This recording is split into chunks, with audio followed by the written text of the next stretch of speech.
Now we're going somewhere, maybe. Yeah, except everyone's on the other stream.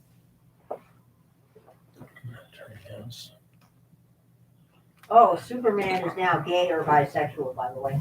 Yeah. By the way, I just wanted to let you guys know the other stream is screwed. So let's see. Okay, we got one now. Try it if Yep. Let's see who shows up. Hello, Mr. Lodak. Hey, Mr. Chris. Lodak. Hey, Chris. Okay, top chat. No, we're going to go to live chat. Okay, live chat. Okay, so we got Mr. Lodak. We got Chris. We got more showing up minute by minute here. How's the audio? Okay, thank you, Douglas. Appreciate that. Hopefully it's better tonight. Oh, my God. Yeah, I did, Chris. Yeah, I'd say it gives us an approximation, which is all we need at this point. And where's my piece of paper there? I had a... This one? Yeah, there we go. And when I get the actual numbers, then I can calculate with more precision. So let's see. Quick rundown on my week. Preliminary work was on the resins. The resin testing where I tried 4 different resins that Chris gave me and got a variety of different results. However, one resin came back pretty good. So then I did a second test this weekend where I took a smaller quantity of resin and a larger quantity of solution to try and push it to its limit. And I was sampling at 30 minutes, 1 hour, 2 hours, 4 hours, and like that. So I got a lot of samples. It's $25 a sample. And took it into the lab this morning. I was, okay, maybe they're going to be running metals this morning. But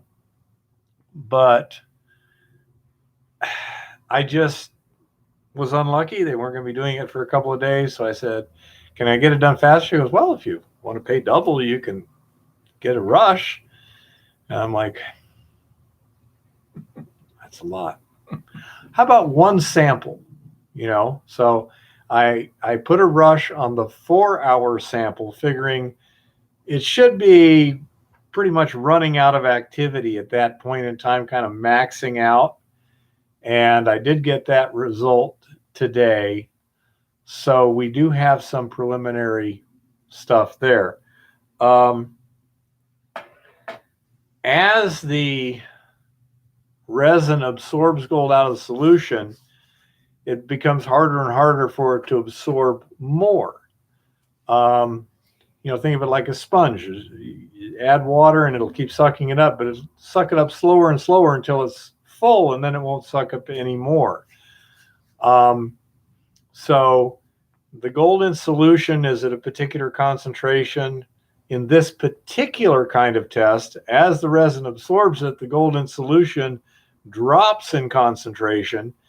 And therefore, there's some point where you're going to reach an equilibrium. And I figured 4 hours is kind of a practical equilibrium in some ways, so that's what I did. The rough calculations, because since you're taking samples out before that, there are losses. And without knowing what the concentration was when you took that sample out, you can't calculate the losses with any kind of precision. So the rough calculations are that the resin in the later test, and this is it here, that little bit of resin was sucking up the gold from all that solution there. And it loaded to about 0.83 ounces per pound of resin. Okay. And it had recovered about 62% of what was in that bottle roll. I'm assuming because the previous run was a 1 hour bottle roll with 1/3 the solution, twice the resin, and it got 91% recovery. So what we're seeing here, I'm highly confident, is as the resin gets more loaded, it has less capability of grabbing more gold from solution. And we've kind of hit that equilibrium point to a certain extent there. However, with the resin only costing $15 a pound and it loading somewhere over $1,000 per pound of resin in gold, I think we're in pretty good economic shape there. To destroy it. Yeah. So the plan is at this point, kind of two-track. Number one, hello, Paulo. So the plan is right now, first of all, I've got filter housings on order, refillable filter cartridges on order. Tomorrow morning after this last test, I'm going to order some resin. What are you doing? I was just gonna try to move this to center more to see if I took that shadow out of there. Anyhow, I don't know if I can though. I don't know. Maybe. You can try moving that stuff. None of that's critical. No, I know. It's just, let's just see. Now I have a shadow. Well, let's just see where, let me play with that a little bit. Go ahead. Play with filming. There, that took it out of there. We See, need there a was grip. Shadow right here. Yeah. Now look at mine. See right there? We'll move it back this way a little bit. I don't know what that was. It's unbreakable. Anyhow, so That helped. the basic thing is to try and get these absorption columns basically in circuit and doing something before all the solution freezes for the winter. Hello, Terry. Hey, Terry. Chris, I tried searching for the resin on Amazon. Of course, I get about a million other things besides specifically what I asked for. I don't know about you folks, but it just annoys the holy crap out of me that when you type in a search thing like, 1976 Chevy pickup 2-wheel drive, you'll get pickups, 2-wheel drive, whatevers, Yeah. 76, It crosses. everything. airplanes. Yeah. It's like, could you get all of the search terms first? 76 trombones. Yeah, exactly. Yeah. It gets so annoying. So anyhow, if you can send me a link for that particular resin, Chris, I'd appreciate it. And in case you forgot, that's the Max Water 104133. I believe that's the official thing. You can confirm that, Chris, but it's Max Water 104133 is the resin we're using. It's an anion resin. And this is what it looks like. Wow. See all the light? Yeah. Almost got to shade it. Yeah, it's kind of a pain. Wish we could dim that thing a little bit. But anyhow, No. that's the color it is when it comes from the factory. And that's the color it is Quite a bit more when it gold. loads. And I'm sure there's other stuff in there besides gold too. And that's another thing that can be happening is that it's loading copper, iron, other ions besides the gold and loading up with those first. So we shall see what we shall Hello, see. Thalia. Hey, Thalia. Hi, Thalia. Intro to statistics. Boy, that sounds like fun. But Yikes. Yikes. Yeah, that's what I was thinking. Yikes. There are lies, there are damned lies, and then there are statistics. Right. Good luck. Yeah. But anyhow, so as a general rule, once you've loaded a resin, there's two ways of getting the gold out that are commonly. Number one, and it's used by the big boys, is what they call stripping. They will expose this to conditions which will reliberate the gold and then electroplate it or something out of that solution. It can also be used to get rid of the other ions that have been absorbed, like iron, et cetera, Copper, like that. silver, yep. Yeah, They can do a stripping separate, different stripping. and basically reactivate it to its original activity. The problem is that gets kind of complicated, and at $15 a pound, it doesn't take a genius to work the math. That's about 1.5% of the entrained gold value, which is an acceptable loss. When you're dealing with stuff on a small scale like we are, simplicity has value all by itself. So, yeah, Thalia, math is hard, but Eva likes math. I use it because I have to. I never found it terribly intriguing. I like math. Hey, I don't like Oxio. statistics. Here's the Oxio. Yep.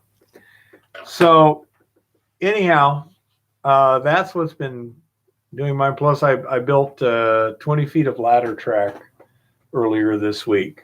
I've got a 3-foot section, 2-foot section, 5-foot section, 10-foot section, so that as I start out with the 3, I add a 2, then I pull those out, put in a 5, add a 3, add a 2, pull all of them out, put in a 10, like that. Build your way down. Yeah, and then at that point, it's, it'll be 10-foot sections, but that last, 10 feet. You need adjustment. Yeah, because otherwise you'd be trying to pick it up like that. And that's no fun. Right. But anyhow, so I've got that built, and we theoretically will be out at the mine later this week doing some work out there, and then hopefully next week, with any luck, I'll be timbering. Mm-hmm. Need to get that all caught up nice and solidly, and then the next weekend, next week or whatever, theoretically I'll actually start mining in terms of tearing out bottom Get some more up. and putting in ladder track and doing like that. Start pulling out rock. Yeah, it was pretty, but it didn't last at all down here, which is fine with me at the moment. My problem with the weather right now is that solutions freeze, and that causes lots of problems. So I have put a tarp over all the totes, and it's sealed pretty well along the ground. So I think unless it gets pretty darn cold, like around 10 degrees or so, I won't have any problems with the totes freezing. And things like the resin cartridges and such, I'll just have to make sure are not out in the weather when it gets below freezing, or life will totally suck. Because it's going to be over a week before they get here. Yeah, well, It's annoying. it looks like it's going to warm up for a few days at least. So Yeah, the pumps showed up, but unfortunately they're at the they showed up Saturday afternoon while I was out at the ranch doing stuff, and they're too big for a locker. So yesterday when I went to check out, it's like I got the little note, pick it up, and I thought, okay, fine. So this morning I go over there, and it's Columbus Day or something like that. Yep, holiday today. So I'm gonna have to wait till tomorrow. Wasn't going to take them out to the ranch today anyhow because of the live stream and everything else. So Lido. But I think I've got all the fittings and hoses and stuff to install them at this point. And then I can fire up the agitation tank, throw in some solution, and get it working. So do you have enough resin ordered and figured out? I haven't ordered any resin per se just yet. I've got 4 filter housings, 4 refillable filter cartridges, and that's why I asked Chris about sending me the link for the rag. I went to try and look it up. Max Water 104-133 resin. Chink. Zillion things, none of which say Max Water 104-33 resin. Uh-oh. Like somebody's stocking up So, yeah. themselves. Amazon hates you. Yeah. That's all. Gargoyle gecko. Yeah, you would love that. Woo! So anyhow, Geckos! that's basically where I'm at. And what did you do this week? We were still in the field all week, which we accomplished what we needed to accomplish before the snow today. So that was good. Got finished up with corners and some location stuff and pulling rock samples.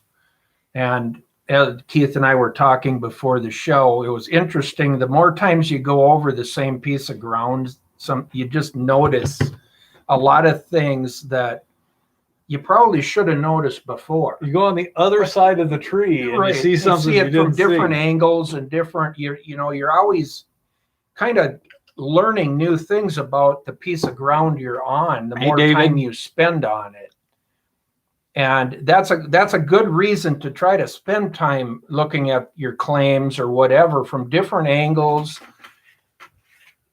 Keep an open mind of what you're seeing and what you think you're seeing, making notes, because it's quite interesting as you go back again on different areas.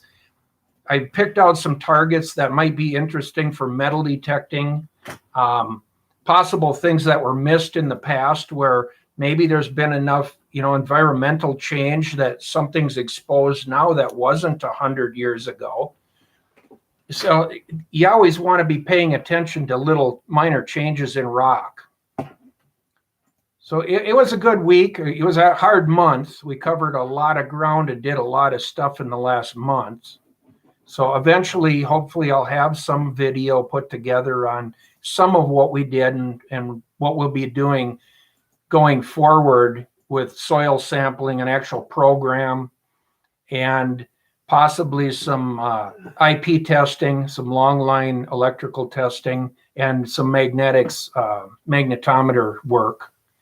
So in the future and going into next summer, we're going to have a very interesting bunch of stuff we're doing and showing how you get to the end result of a major mine or a major ore body, finding it.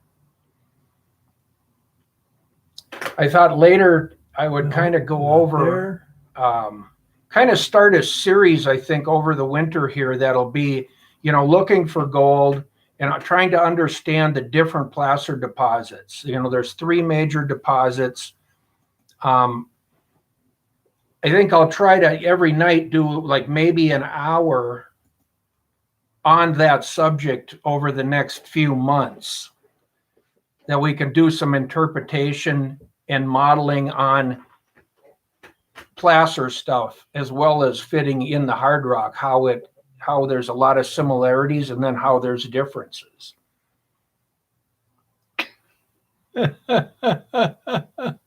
Yeah, Chris, that sounds about right. Exactly, Zeoxio.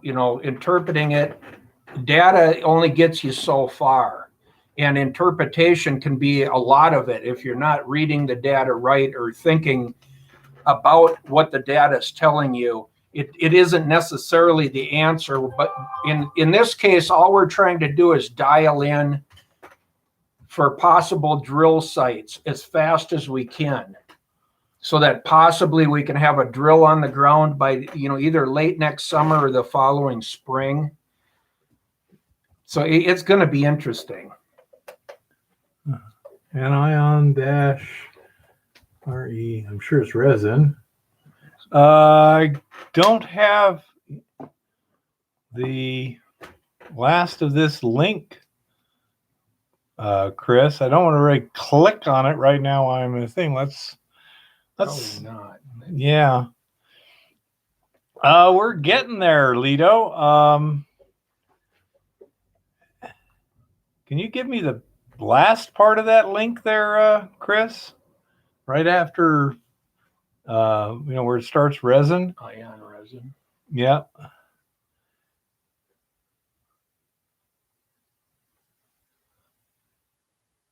Is that the end of it there, Zeoxio? Okay. Might be for nitrate reduction. Resin. The caps? No. 4 dash. No backspace. There's no space there. Nitrate. Lido, the resins Dash. for taking the pregnant solution, running it through the resin to mop out the gold out of the solution. Reduction. There's the link there, huh? Oh my God. Okay, I'm just gonna try something, folks. Hopefully we won't lose the stream here. Should open it up in a new pad. Let's see what happens. Hi, Roberts. Let's see what happens. Yeah, it opened it up in a new tab. Okay, that's good. Keep it for later. Yeah, we'll just leave it like there. So anyhow, okay. For those of you who are interested in the resin itself, that's the one we're using. So that will help. Again, the Explain to them how you got to that one. They may have saw your video earlier in the week, but hi, Roberts. I mean, Chris sent them to me. He sent me 4 different resins. This is the one that did the best. It's got 91% recovery at 1 gram of resin per 500 grams of solution. I have no idea what fat lightered means. Nope. Sorry, Lito. Sounds vaguely unpleasant. But anyhow, so that's the resin, and get it loaded and try and smelt it. The plan is right now to try and get as much gold out of solution at the mill, hi Lars, as possible before the solution freezes up. We can play with the resin later during the winter because that's an indoor thing. Right now, let's say get the gold out of solution at the mill and get the stuff at the mine, get some more mining going on there and get that kind of established for spring. Those are the priorities, and we'll play with the resin in our spare time for the next month or so. Hey, Gruber. Hey, Gruber.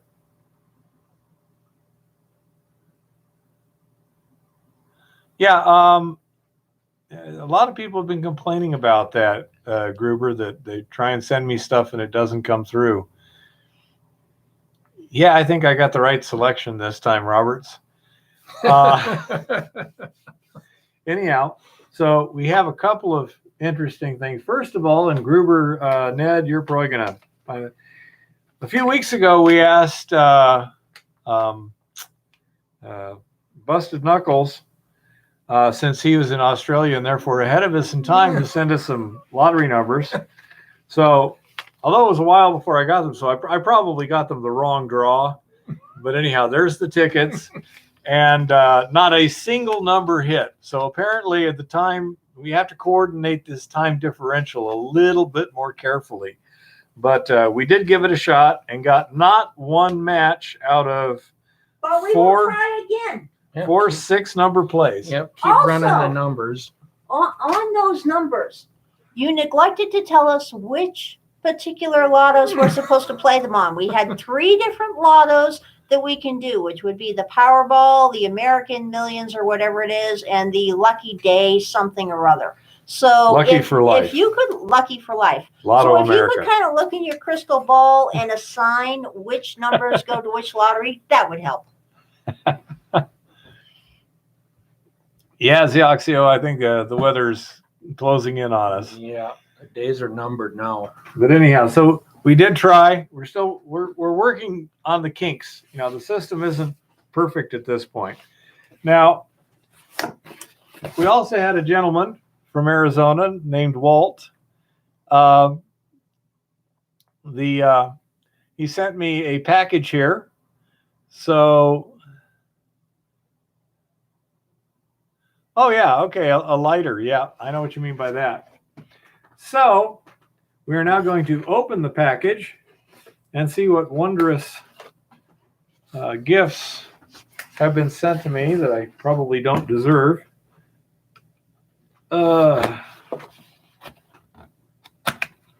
Man, stuck pretty good. So let's see what's in here.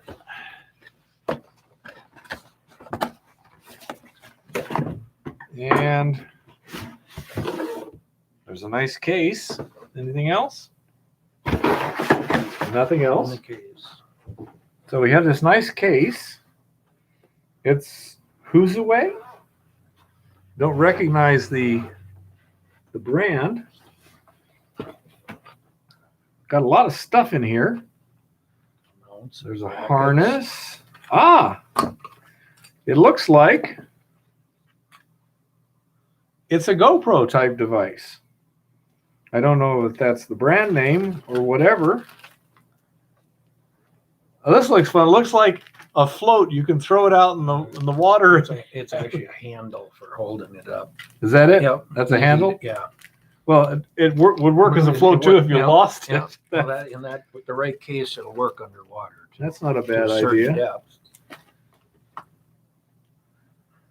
I'm not sure what these are. They're for the Well- mounts. There's a lot of different mounts in here. They're Okay. adhesive. Like for sticking it to your Yep, sticking window it or on the something like hood of the that. truck or on a helmet or This looks like lens cleaning stuff. It says wipes on it. This is a foam cushion of some sort. Mounting screw, filters. various filters. See, all these different mounts have. And this is a rubber thingy here.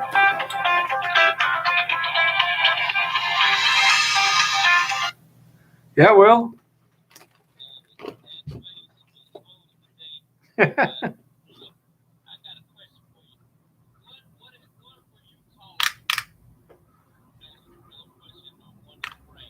I'd call them the front spring mount bushing rear upper is what I'd call them. But I don't know what they, however they designate them.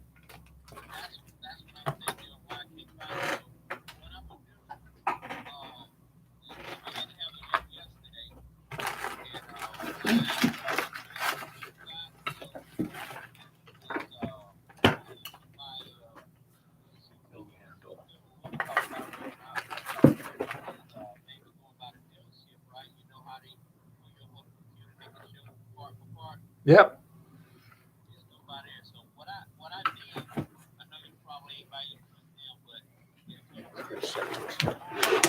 Yeah.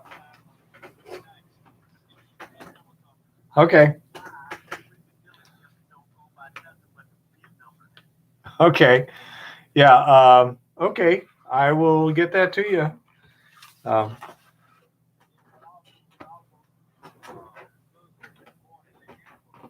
Okay. Sounds good. I can probably do that here too.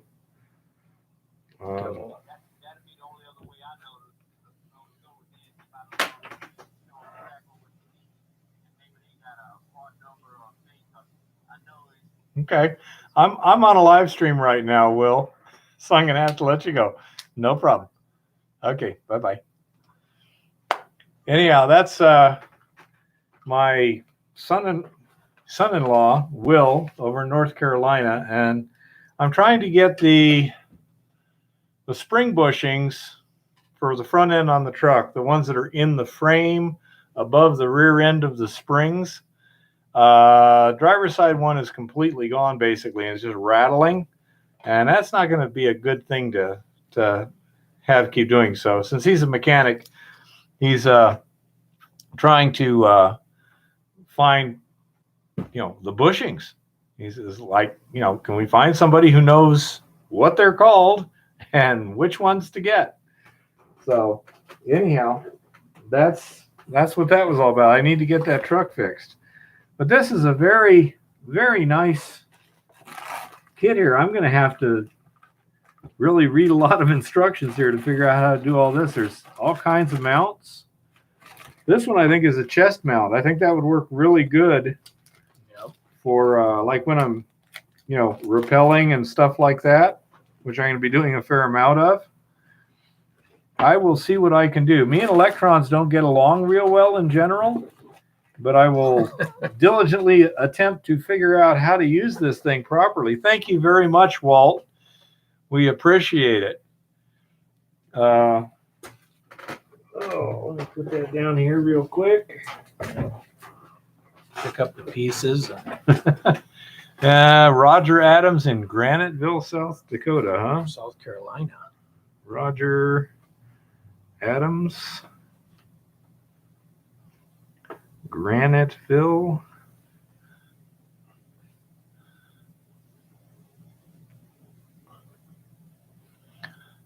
South Carolina. Yeah. That'd be on the spring bushings, I guess. Yep. Oh, yeah, David. What truck do I have? 1976 Chevrolet 3/4 ton 4x4 camper special.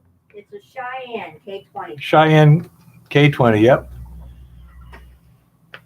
I think the F-150 is the best-selling truck. Don't know if it used to be, but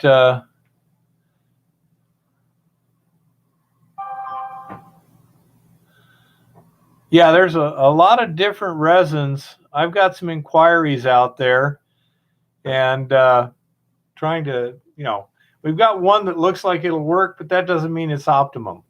So we'll keep checking stuff Hello, out too. someone 7, and hello, Dirty Goat. Hi, someone. Let's see. Yeah.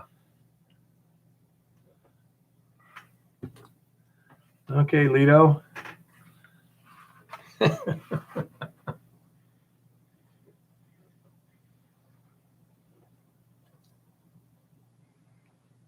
And Lito, can you remind me what your actual email would look like? A first name or something like that. Yeah, that's right. It's about 50 years old. Yep. That means it's good. It is well seasoned. They were well it is built. like fine wine. Yeah, they were well built. I think then. brandy more likely, but anyhow. Like brandy. Okay, Lito, let me Like check. Chivas Regal of trucks here.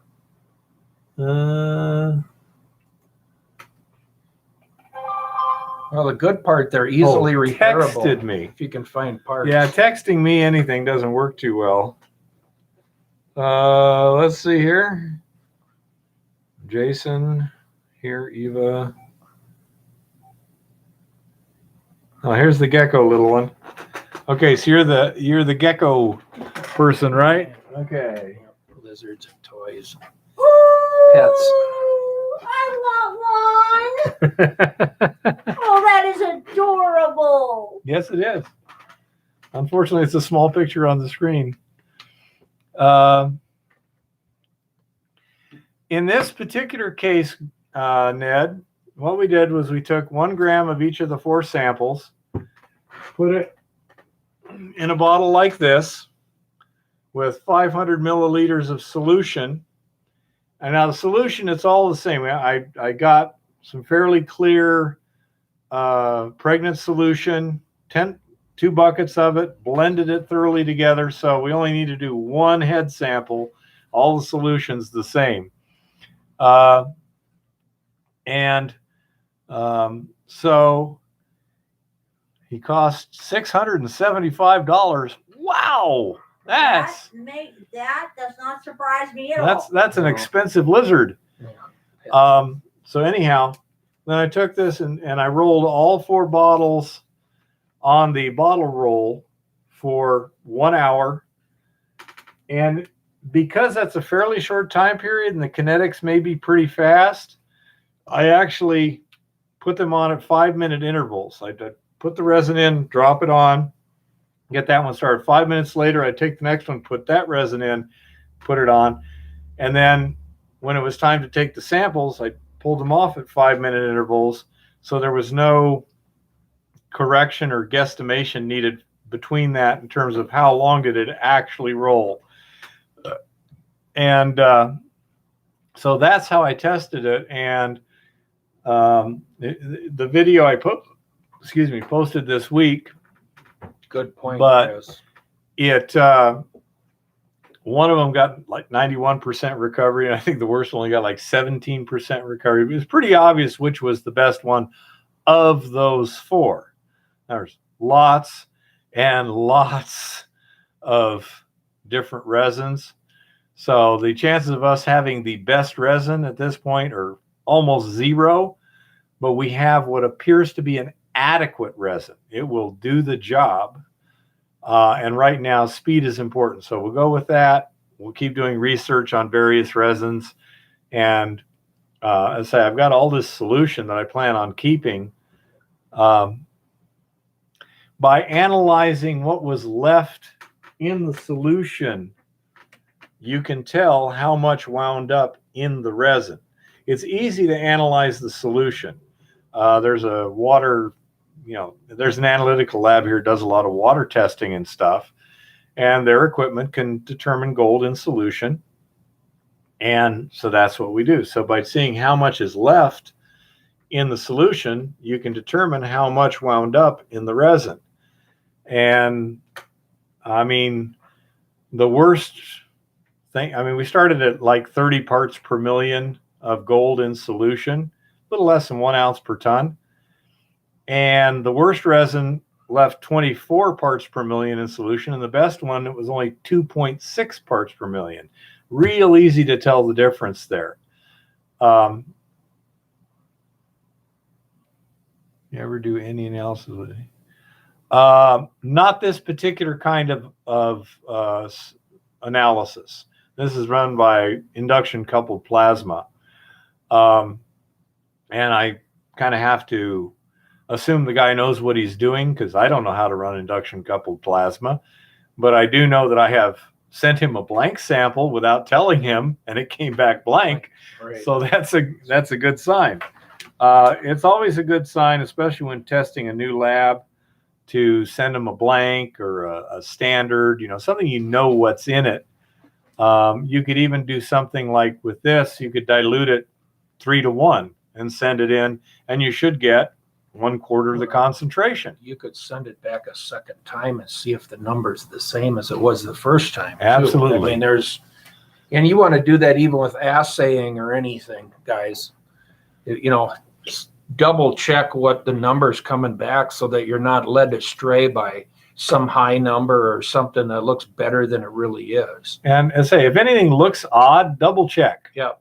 If you're looking at that going, that looks pretty weird, well, redo it, send in a different, do a different test the same way, send in a sample, it should come back the same. Or take another split off of that, like in this case, In this case, you can't really do it because that resin's still in there. It's still potentially doing something. So you can't be absolutely certain that a variation wouldn't be caused just by that.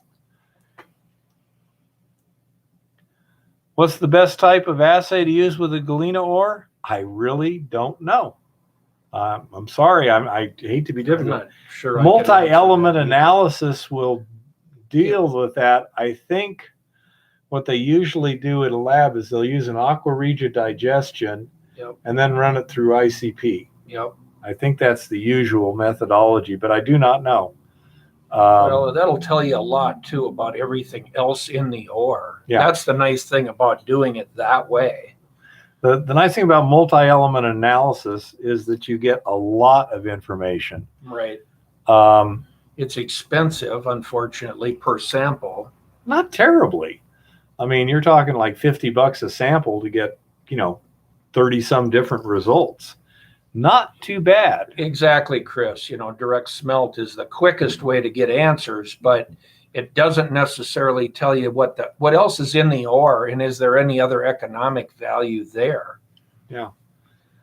Now, another thing where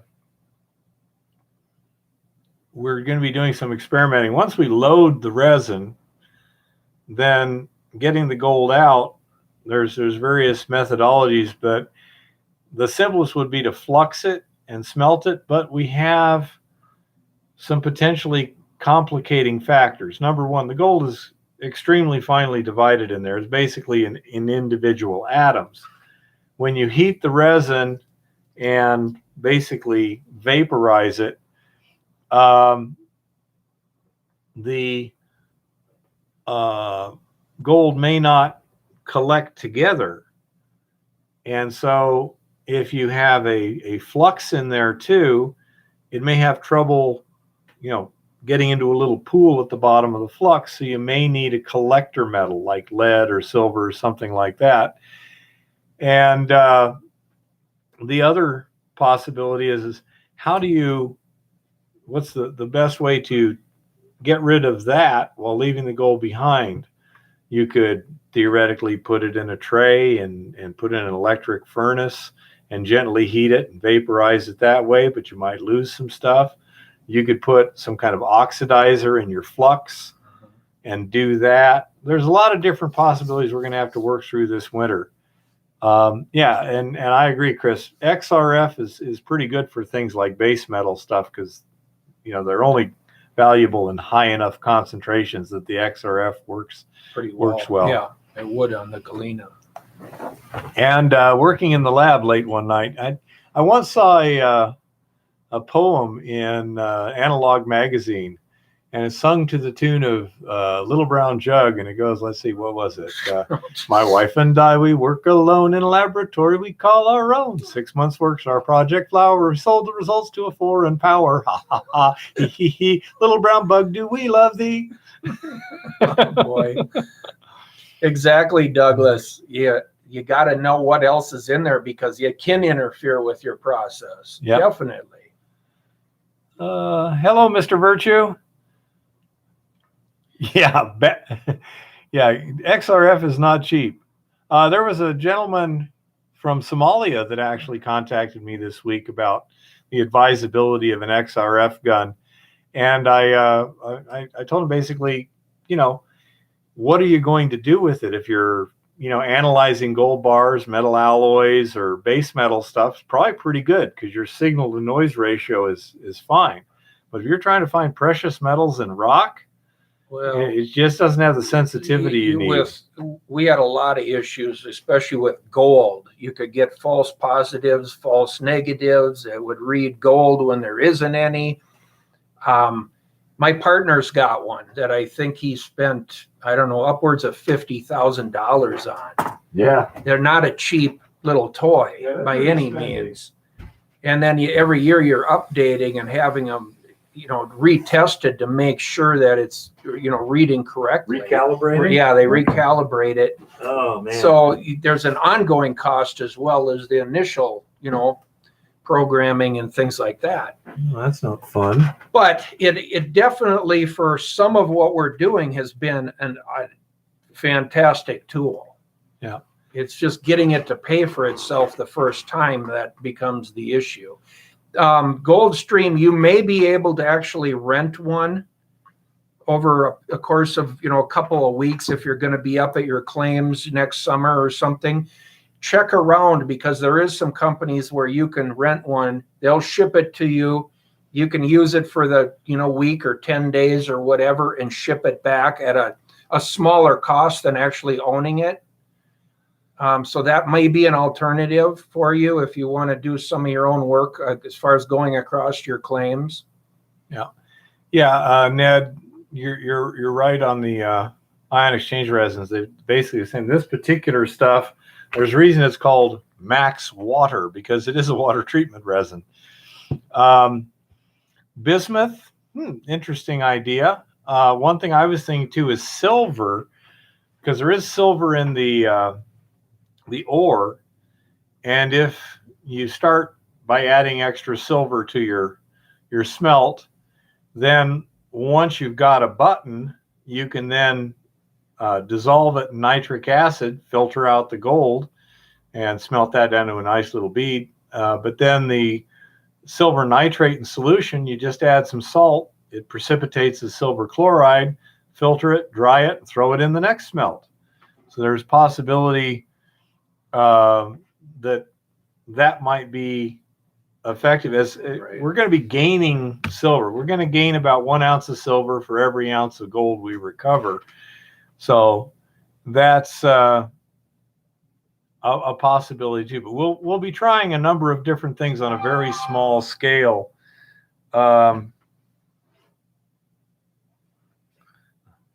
This is a miner here. Let me see what he's saying here. A lot of people That's not the right one. Come on. Yeah. Jason was suggesting silver or copper as possible collectors too. Say there's a lot of possibility. We have that little small furnace, some small crucibles. It'll be real easy to do testing on like 1 gram samples. I calculated that this resin in the last test I did is running about almost 0.06 of a gram per gram of resin. Well, that's easily measurable. So that is something that we can do on pretty small quantities and try stuff pretty cheaply, you know? So let's see. We got $1,750 gold roughly right now, divided by 31 grams per ounce. So that's $56 a gram times 0.06. So yeah, each crucible, each charge, if you put 1 gram of resin in there, would only be about $3.40 of gold you're playing with. Right. So if you mess up, You're not out a lot. who cares? Yeah, right. No big deal. Well, you got to do your testing somehow, and you want real numbers and actual stuff to do it with. So So say we can do it on the small scale. Once we find something that works well, we can scale it up. Again, the weather is going to be a confounding factor because and once it really gets cold out here, that out at the ranch there, I'm going to have to bring all the liquids to the apartment because they'll freeze. yeah, And that would be bad. Right now, I've actually got them in a bucket just in case. that's a good idea. Secondary containment there. But that's our plan. We also have the power supply. Chris has some ideas which we'll probably work with sometime in the future here about basically you take the resin and put it like in a stainless steel tray, which is your anode, and then put a cathode above it and, just drive it off with the electrical charge. I don't know, and that would make life relatively simple, but it would be kind of fun if we could come up with a flux where anyone could just use, say, the Eco Goldex or whatever, use a resin extraction, and then use the fancy dancy, Hard Rock University resin flux and mix it with your dried resin, throw it in a furnace, and pour a Doré bar. That would be like way cool. We'll see what happens. Membrane cell. Yeah. Whatever. You'll get me the details when we're ready to do it. But anyhow, so these are the sort of things that can be done. But the smelting is our first have at it. But the resin is extracting the gold from the solution. It's doing a reasonable job. Now, here's the problem. Can we get the whiteboard up there? Sure. And a pen? Yep. And I've showed this kind of before one time, but it never hurts to redo it.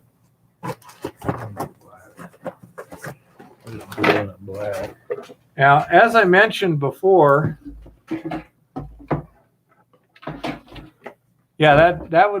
that's what we're hoping, Gruber. Theoretically, that should work. Trying to find the actual, this is not new technology, but trying to, again, search for something on the internet and get what you're searching for has turned out to be a rather ridiculous process nowadays. But here we have a situation where as the concentration of gold in the resin goes up, its effectiveness goes down. And that means that you'd either have to use a lot of resin or run the solution through very slowly or whatever if you were to just do it in a single stage. So what is usually done is a multiple stage system. Now, we're going to first start out with some filter housings. And these are the kind of filter housings that you would use just to filter water, like under your sink and stuff. And crystal, well, that looks a little weird, doesn't it? You know? So, they make empty filter cartridges for these things, essentially. Right. And so you can take and put a cartridge in here that contains resin. And so you have 4 cartridges like this. And let's say that you're putting in 1 ounce to the ton, 1 ounce of gold per ton of solution into here. And it goes through this filter housing. And this resin here gets loaded pretty strong, but it's getting contact with the strongest solution. So you'll keep running this until basically it becomes relatively ineffective. So let's say it's getting 1/4 of the gold coming into it.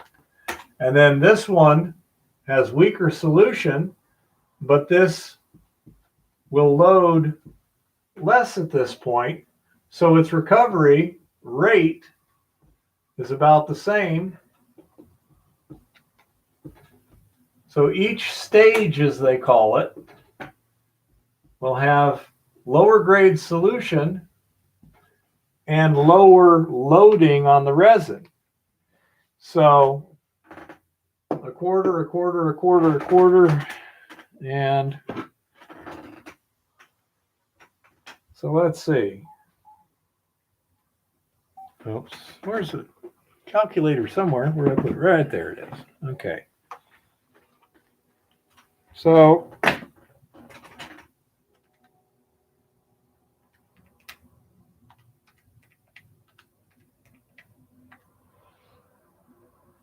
in a situation like that, even with only 1/4 recovery, you're going to be getting 60% overall recovery in a single pass through this. If you can slow that down to where you're getting a half,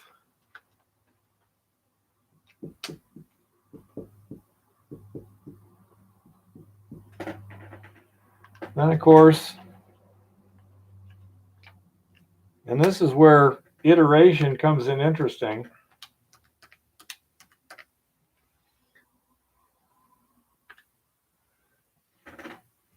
Now, at the end, you're looking at 87.5% recovery. Say 85 probably anyway. Okay.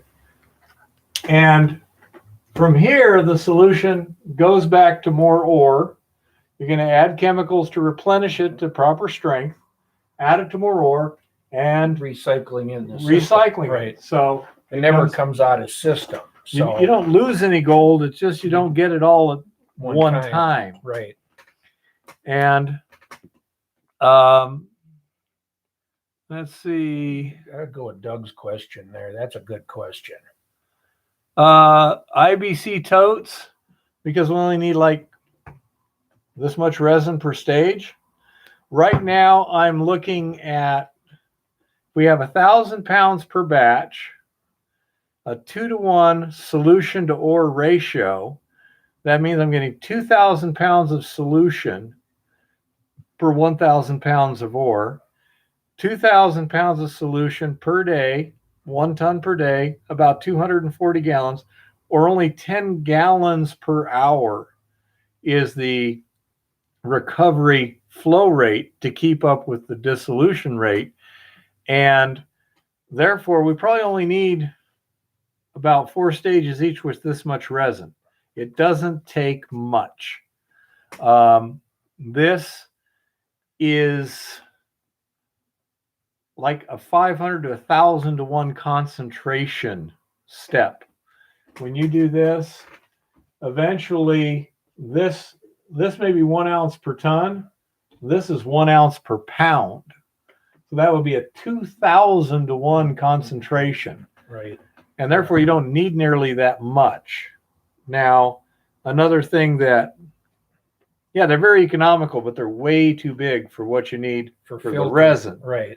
Now, if you just wanted to go real cheap, you could take some kind of fine mesh fabric that's possibly even just like nylon stockings. Right. Tea bag. You know, yeah, you could tea bag it, and Chris made that note here. You know, and just throw it in there. It definitely could be an option in that solution, but I think it's more controllable and understandable this way. Yeah. Now, the other thing I didn't get to is once this gets loaded, Hey, smoking. then this cartridge comes out. This cartridge moves to here. This cartridge moves to here. This cartridge moves to here. And a fresh cartridge is put in this last one. So you maintain your same kinetics. And all you're ever recovering your gold from is the most concentrated resin. Right. And by doing that, you can make your next step as efficient as possible. Hello, Adam. Yeah. Oh. So anyhow, that's the general way you do it. You have a multi-stage process. The exact size of these cartridges, the exact flow rates, and the exact number of stages will depend upon the resin you're using, the concentrations you've got, right, the mill capacity that you're using, all that other stuff. This can be staged up though as you grow the processing. These filter cartridges are 2.5 inches by 10 inches in length, but they make them up to 20 inches long and 4 inches in diameter with the housings to match. So it's a pretty simple thing. It's scalable. Yeah. What we'll be probably doing too is I'll put a little bleeder valve at each one of these places, probably one up here too, just so that I can have a head grade and a grade at each stage to analyze during the testing. No, it's got to be a lot finer grain. This is the resin here, and you don't want any of that to get away from you. It's very fine, Doug. Yeah, because any of that gets out and winds up at the bottom of the IBC is just going to grab the gold and stay there forever. So, not not the best thing to do. You need to make sure. But this is a pretty simple system. These 4 filter housings and refillable filter cartridges, less than $100. Right. So that's pretty cheap. The resin itself is going to be somewhere in the neighborhood of about $70 to fill those. And then we can run the test where we're actually monitoring how much each one's recovering. And at that price, we can, not price, but once we get those numbers, we can determine flow rates and, how fast it's going to load. To a great extent, the flow rate and the size of these housings determined not only by the flow rate you're running through, but how much it recovers at that flow rate. And exactly. That's what we were talking about earlier. And again, the chances that we've got the best resin for the job right now are pretty low. We're pretty early in the process. I have inquiries out to 2 different companies plus a university and stuff in terms of trying to get their recommendations on resins.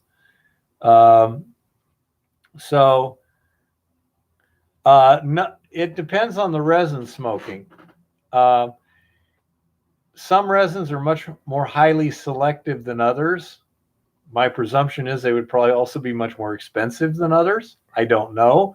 Again, I'm waiting for that to come back.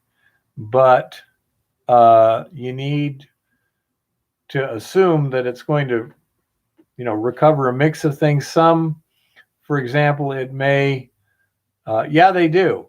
I'm not entirely sure how good their resin works. I'm a little suspicious of their tech support. The guy he's a nice guy. I got no complaints at all, but he seems more like a salesperson than a tech support person. And they have a a pressure cooker type stripping, an autoclave. They've got a electrolytic cell, etc., which altogether I think runs somewhere around $8,000 or $10,000 to get the equipment or whatever. I'm sure. Well, you're talking And gold mining. also, they have real high shipping costs. That last shipment of Eco Gold X, it was $300 for 250-pound sacks plus $200 shipping. So it's getting pretty expensive. And so again, I don't know what he has or whatever. We're kind of trying to do it fairly cheap and simple too, because especially with the supply side issues we're getting,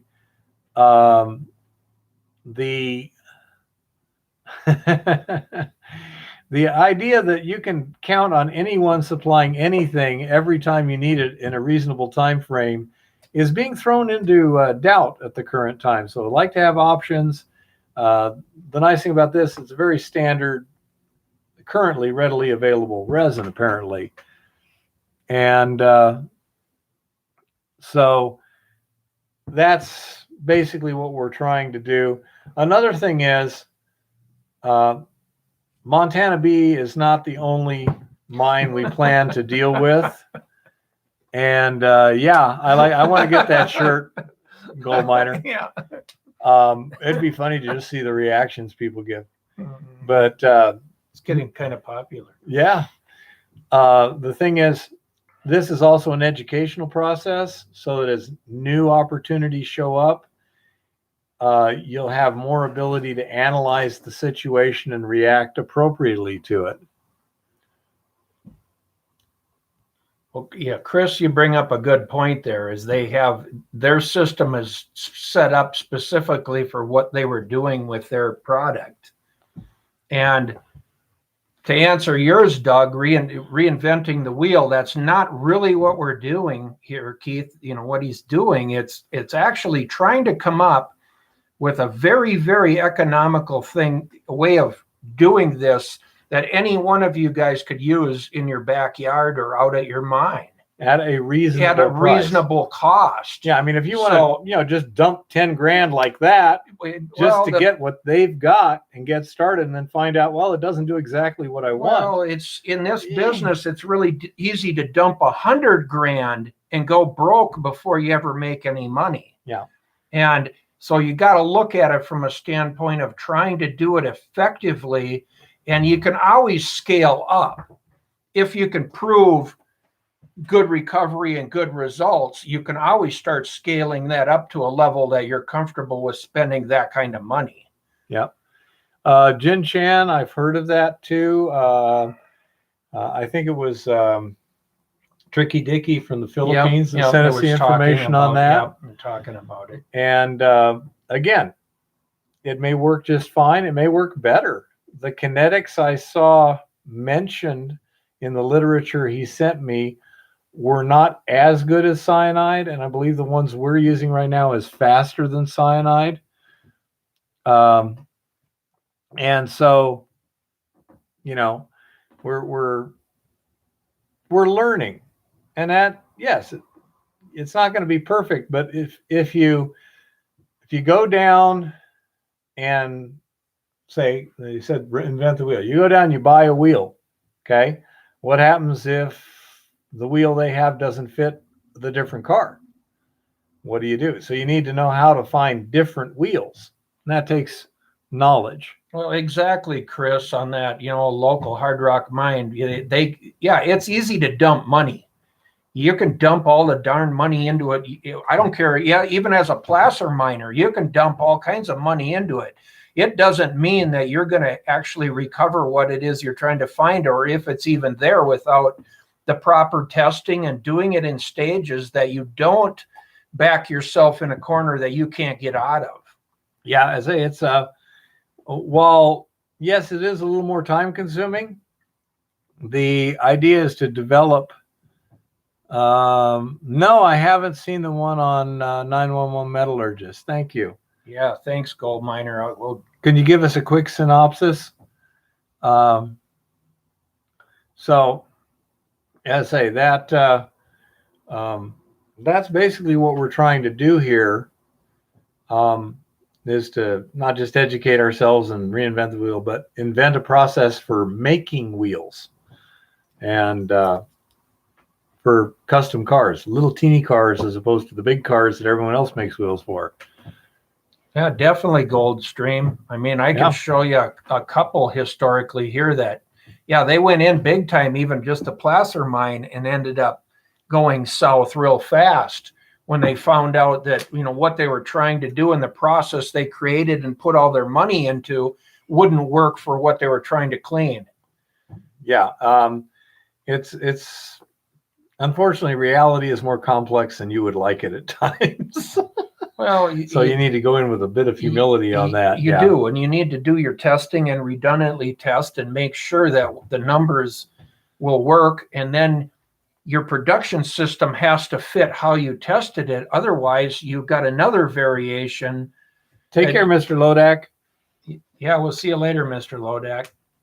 But you could come in with different equipment at the point you've tested it and it says it's there, and come in with different equipment and get a completely different result that isn't probably going to be the result that you want.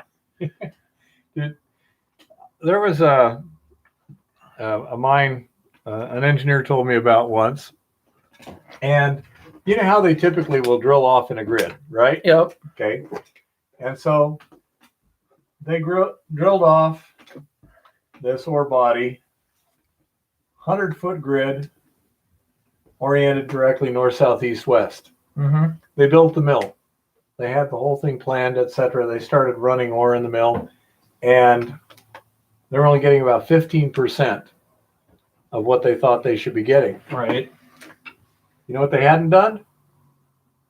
Thrown a few rolls that work.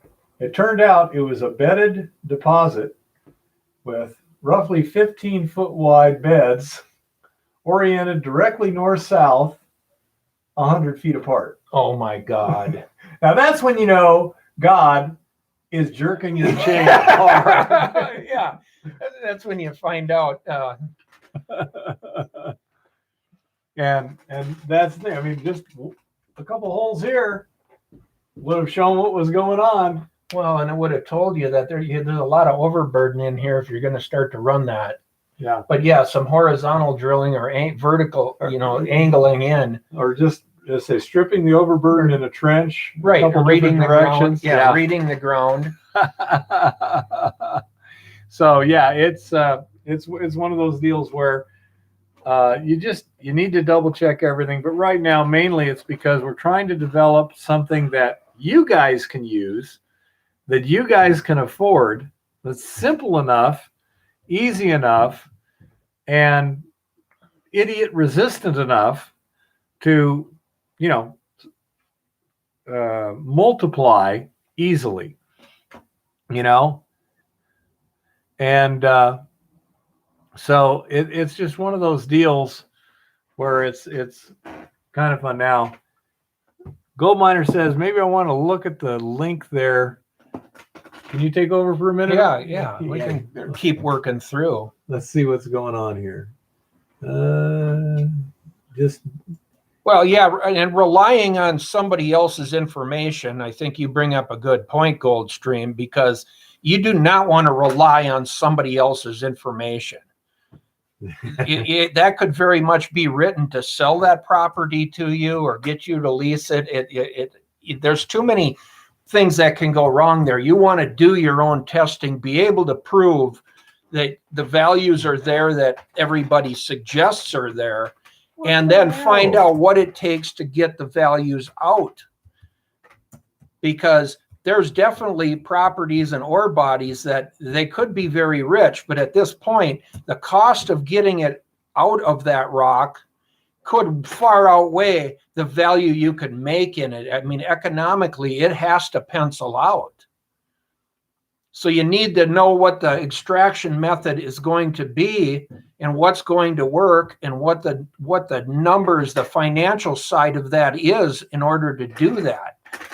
If you have to ship the ore to some weird place, to Germany or somewhere, it's going to have to be rich enough ore, even concentrated, to justify what it's going to cost to ship it to somebody who can get that metal out.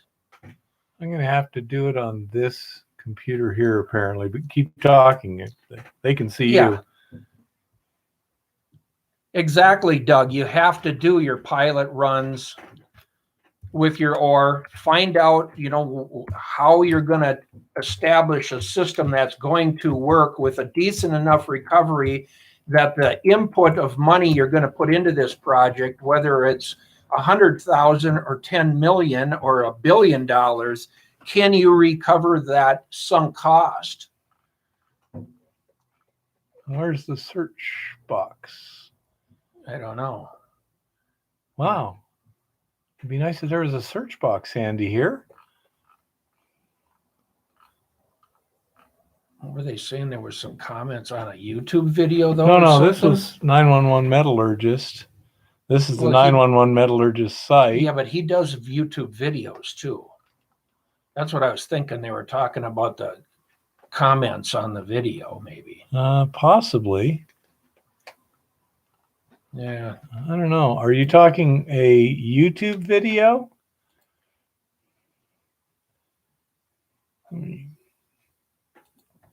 Let's see what they're saying.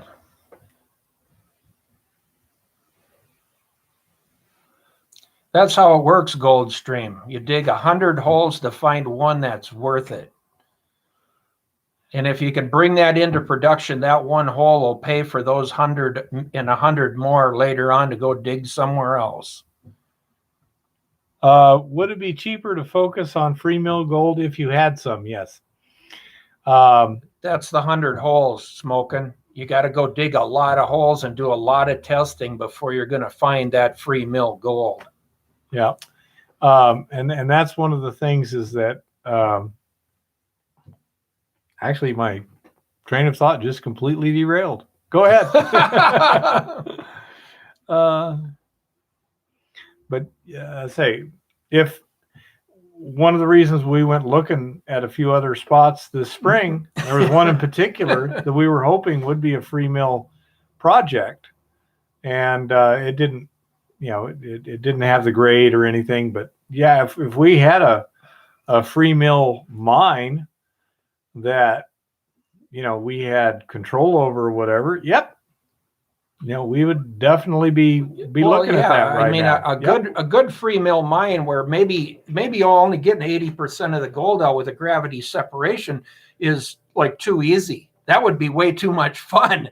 I've got my gravity separator and Right. everything. Yeah, I've got a lot of equipment for that scenario too. The problem is they're not as easy to find.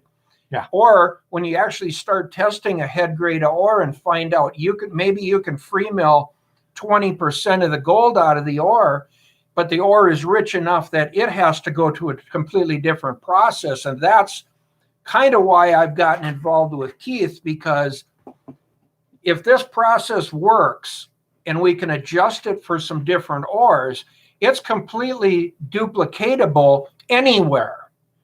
And it opens a whole new window to a lot of these different mines. Well, not necessarily anywhere, but it opens It opens a lot of options up that right now we really don't have. We can't send it over to Anaconda anymore and have them just smelt a whole bunch of rock. When those options were here, that's what a lot of these mines were basically centered on, is they would try to keep their limestone or something down as much as they could, depending on which place it was going to. There was 2 smelters here, but they would try to get the right ore that they were shipping to the right smelter, and they would get paid for what they had in it, and that worked. Well, right now we don't have that option anymore. So trying to come up with a new process that'll be worked and can be adjusted for some variations in ore would be really an ultimate solution to doing, some clean mining and being able to counter go into some of these old mines and still pull value. There's another phenomenon that I have run into that I was wondering if somebody could just do a little test on sometime. I am getting a very fine grind out of my mill right now, actually a little finer than I want. And I think what is happening is that by adding water to the feed ore, it's about half inch, quarter inch minus, somewhere around there. But I get it moist enough so that it doesn't form any dust. I think it's getting me a much finer grind also. And so somebody who's got like a chain mill or something like that, if you could try just adding enough water just to suppress the dust and see what that does to your grind size, I'd be interested to see what happens, because I say it's actually finer than I want. And once I get the new agitation tank complete, I'll be trying it with a drier ore and see what happens there. But it might work fine. It might be a good enough secondary dust suppression situation there that'll work all right. But it seems to be really fine just by adding moisture. That's my initial observation. I tried a few other little things to see if that was what was causing it. Didn't seem to be. So if somebody has a chain mill or whatever, if you could try that and just let me know what the answer is, I'd appreciate it. We could even try with my small one just to see. Yep. It'd be an easy test. Yep. But yeah, that's exactly the plan, Smokin', is we want to do something that will, again, make it pretty easy to plug and play sort of thing. Now we're grinding combination limestone, hematite, a few other things. It's kind of a nasty, complex ore in that way. But yeah, I say just whatever it is you're grinding, just try it, wet and dry. Well, not wet, but I mean damp and dry, and see if it makes a difference. Adjust in the grind moisture size by a percentage or two Yeah. in it, and just see what changes it makes to your grind size. Yeah, and just say it might be a way that you can get your mill to give you a finer grind very easily. In our case, you need a fairly fine grind, but I'm getting more slimes than I want right now. Which is too fine. I'm getting Yeah. like 50% slimes, and that's just a little too much for my solid liquid separation system with the leach pad. You still want to start with a head grade assay of the rock to see if there's value. Well, I understand what smoking is saying. Right. And the answer is, in theory, yes, but you'd have to know that the particular ore was amenable to the leaching with the Eco Goldex, Right. which is an assumption. Now, the general rule would be you would not get a false positive, but you could easily get a false negative. If the gold did not dissolve, you'd get a no gold, even though there was gold there. But if you do get gold in the leach solution, well, it had to come from somewhere. So you're not going to get a false positive, but you would get a false negative. That's a good in point. terms of possibilities. Very good point. If you have an ore like we have, that you've determined, what its characteristics are, then yes, you can in our case, we can reduce time and cost by doing a $25 sample instead of a $45 sample. And another thing that Chris and I are working on is to try and figure out some way of modifying the Eco Goldex solution that has gold in it to where it will react with some precipitants, and we can create a calorimetric test. In other words, there's a little box, I think, over there. Yeah. Okay. Now, a long time ago, I invented a test that used Aqua Regia, and it was a test paper from Kodak that was used to test for silver in the fixer bath solution, because it'll get saturated at some point. So you had it's like pH paper. Okay. Now this is not the Kodak paper. I can't find the Kodak paper anymore. This is from a different company, but it's the same basic concept. You dip it in the solution, it precipitates the silver. You look at the color change, and that tells you how much silver is in it. The problem with this is, as you look at the thing, it's grams per liter is what the actual thing is. Well, that's pretty concentrated stuff. Mm-hmm. Now, so what I did, Pipettes. now these are called capillary tubes. Okay. A capillary tube is just a thin, wow, you can't even see it, can come you? down right there. Yeah, you could kind of see it at You one can see it there. point. It's a little glass tube. Now, you stick it in the solution, it draws the solution up in the tube. And in this case, I was using a slightly diluted Aqua Regia. I believe it was about 1/3 your standard Aqua Regia strength. And then we took a little piece of this paper, put it on a glass slide, filled this tube, and then set that on the paper so that all that column of solution went through a single spot on the paper, giving it a lot more time to precipitate and a lot more solution to Concentrated precipitate. that little spot. And I could detect gold down to 1 or 2/100ths of an ounce per ton. It was pretty. Now, if we could get the same sort of reaction to occur with the Eco Goldex solution, then we would have a direct ability to analyze the solution in real time, really cheap. I mean, this whole thing was like $11, and this is 200 capillary tubes, again, for somewhere like 11, 12 bucks, you know?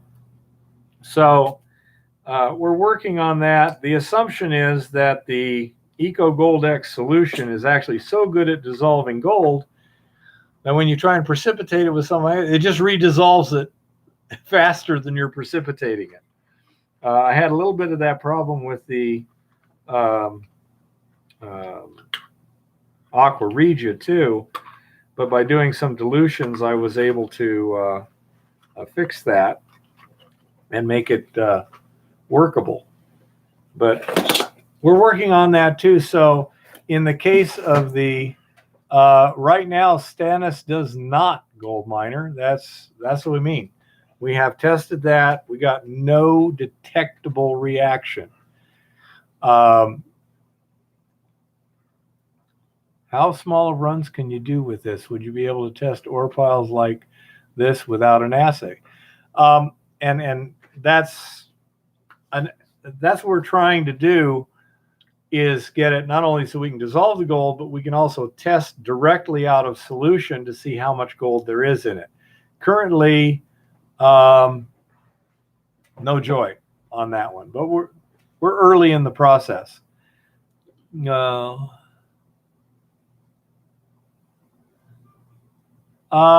With you got 50 tons of galena, see if you can sell it to a custom mill. You know, That in itself can be a problem. 50 tons is a little small, but at least it's a couple truckloads. Yep. Yeah, Roberts, you worked at Kodak for about 2 years. Do you remember the old test paper they had for detecting gold and silver in Fixer Bath? I can't seem to find it anywhere. Fixer Bath test paper, Kodak doesn't seem to get anything, but who knows? Okay, Chris.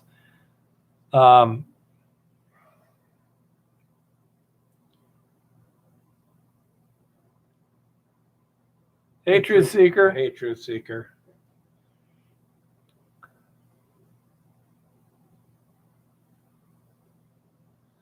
I'm not sure what kind of simple testing for gold in cyanide solutions there is. And that's basically what we're trying to do, a little calorimetric test, like the stannous chloride test. But if we could do that on the solution, that would really be nice. And by using the capillary tubes, we can drastically increase the sensitivity in theory. So we shall see what we shall see. One of the problems with the Eco Goldex, it has a lot of different chemicals in it. So if you just try to mix aqua regia with it, you're not sure exactly what you're going to get. Cyanide gas, phosgene. There could be a number of things that you really don't want being generated there. So we're going about this cautiously. Yeah, exactly, Roberts. The fixer would, it's basically a sodium thiosulfate, would dissolve the silver chloride out of the film, and eventually it would dissolve so much silver chloride that it was saturated, you couldn't use it anymore. So you needed a test paper to see how much silver was in the solution. And that was the test paper I was using. Yeah, Goldstream, that could be a problem because a wheelbarrow load of that might be the 3,500 pounds. Yeah. Yeah. In case of the testing the concentration of the Goldex, that's pretty simple. They have the chemicals and it's a simple titration. No problem. It's the gold in the Eco Goldex that we don't have a simple test for yet, but we are working on it. I would give us 50% chance of success within a year. It basically depends on how easy it is to convert the gold in that solution into a form that can then be dealt with another way. For example, if we can turn it into a chloride, we can probably adsorb it into methyl isobutyl ketone and wash everything away.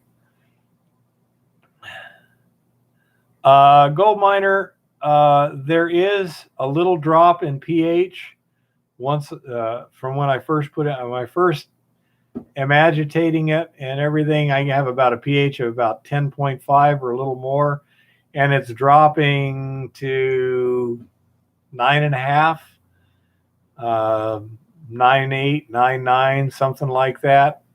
So I added a little bit more lime to it so that it doesn't drop below that 10. Hey, Edward, how's it going?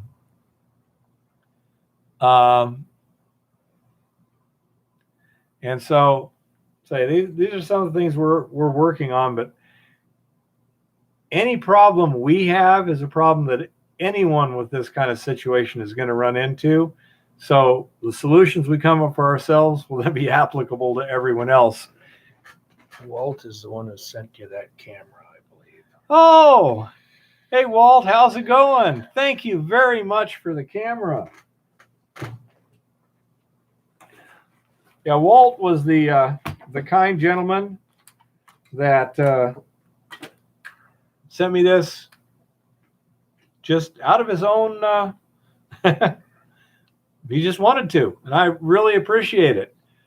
So I'll have to learn how to run this thing. Not my forte, but I will. And then I can use it in certain applications. It'll be real handy. So thank you very much, Walt. And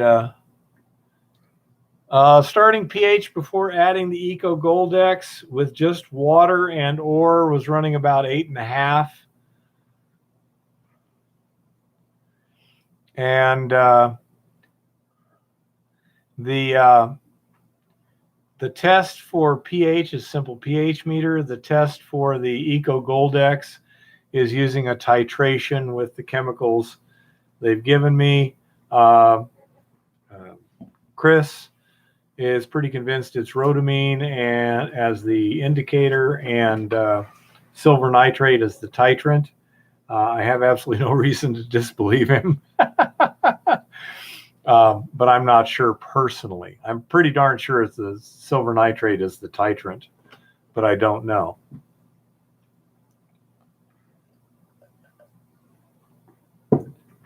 Yeah, Walt, I will try and, there's some stuff I want to do because I'm going to be hanging down a decline here in the next couple of weeks, theoretically, doing some timbering and mining and stuff, and it would be great for that, but we'll see what happens.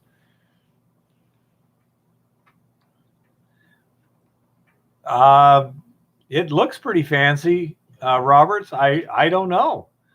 I haven't the faintest. Again, it's not my forte. I'm not the kind of person that really is fascinated by electronics. I'm pretty much, my mind's back in the Stone Age. Dealing with rocks. But once people show me how to do something or whatever, then I can make it happen. For those of you who've been around a long time or looked at some of the earliest stuff, you can see I've gotten a lot better at the editing process, etc. But again, electronics are not my forte. It's so fun to watch Eva's sons, dude, don't you know? No, I don't. Thank you. If you think that's pretty stupid, there's stuff. Yeah. How about points and condenser? Huh? Huh? How about that? Yeah. Hey, Mr. Fang.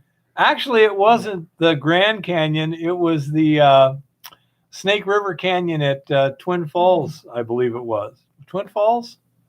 It's in Idaho there. But yeah, that was pretty funny. I was watching that live, and I was like, man, if the wind would have been blowing the other way, he'd have been great. Because, I mean, he was over the other side.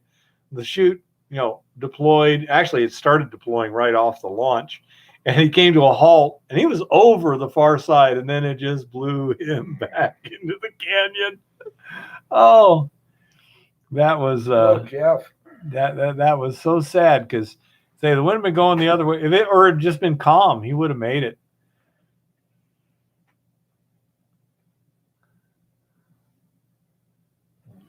It's got some kind of pH adjuster in it. I don't know what it is, but I mean, if you just mix up the Eco Goldex itself, it's, I think, about 11.5, maybe even 12, somewhere up there. But whatever that pH adjustment is, it's pretty rapidly neutralized by my ore down to a certain point. Right.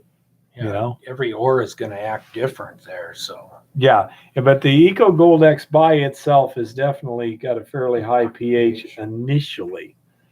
In my case, for my ore, for 100 pounds of ore, I'm using 6 tablespoons of Eco Goldex. I know I should be using grams, but I measured it that way first in grams, and then once I figured out how many tablespoons, it's a hell of a lot easier than trying to measure grams on a scale or whatever. Yeah, scaling everything. So I've got 6 tablespoons of Eco Goldex, 10 tablespoons of lime, 100 pounds of ore, and 10 gallons of water. It gives me a 1-to-1 solution to solids ratio, which that's not optimum for leaching, but considering I've only got a little cement mixer, it's optimum for total throughput.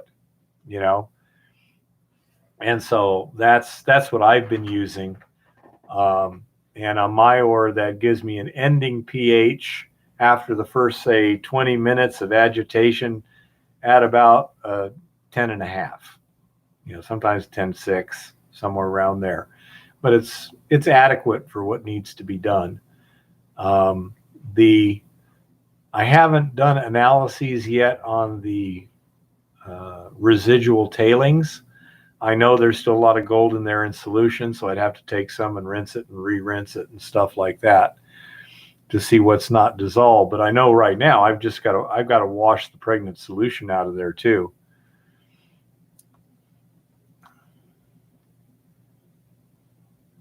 That'd be an interesting test, Gold Miner, to hear how that works for you with the copper and that. Yeah. I know Chris is looking for some gold in solution, but I think he's already ordered standards. Hello, John. How's it going? Hey, John. We've got a pretty good group here tonight. I don't think John Terry. I don't think that's the gentleman from the January mine. You related to the gentleman from the January mine, John? Yeah, that's cool. So anyhow, that's kind of where we're going at this. It's interesting and fun and such. So I'm having a good time. I wish I had another month of guaranteed time before. I didn't think it was, but he was from Texas, I believe the Austin area. Thank you, John. I appreciate it. And if you ever have any questions, this is the forum to ask. Get them in. because we got people like Chris there and a number of other people that really know their stuff. No, that would be a bad drink, Mr. Fang. Hey, Tricky Dicky, how's it going? Hey. I got an inquiry into a distributor for the DuPont Ambercep 21K, but I have not received an answer yet. So I don't know. I mean, it was like last Friday I sent it out, so I'm not, worried too much at this point. But I'm trying to get some more details on that. That could easily be, Douglas. Yep, I think you might be right, Douglas. It would not surprise me in the slightest. The Jin Chan's a knockoff, I think. Yeah.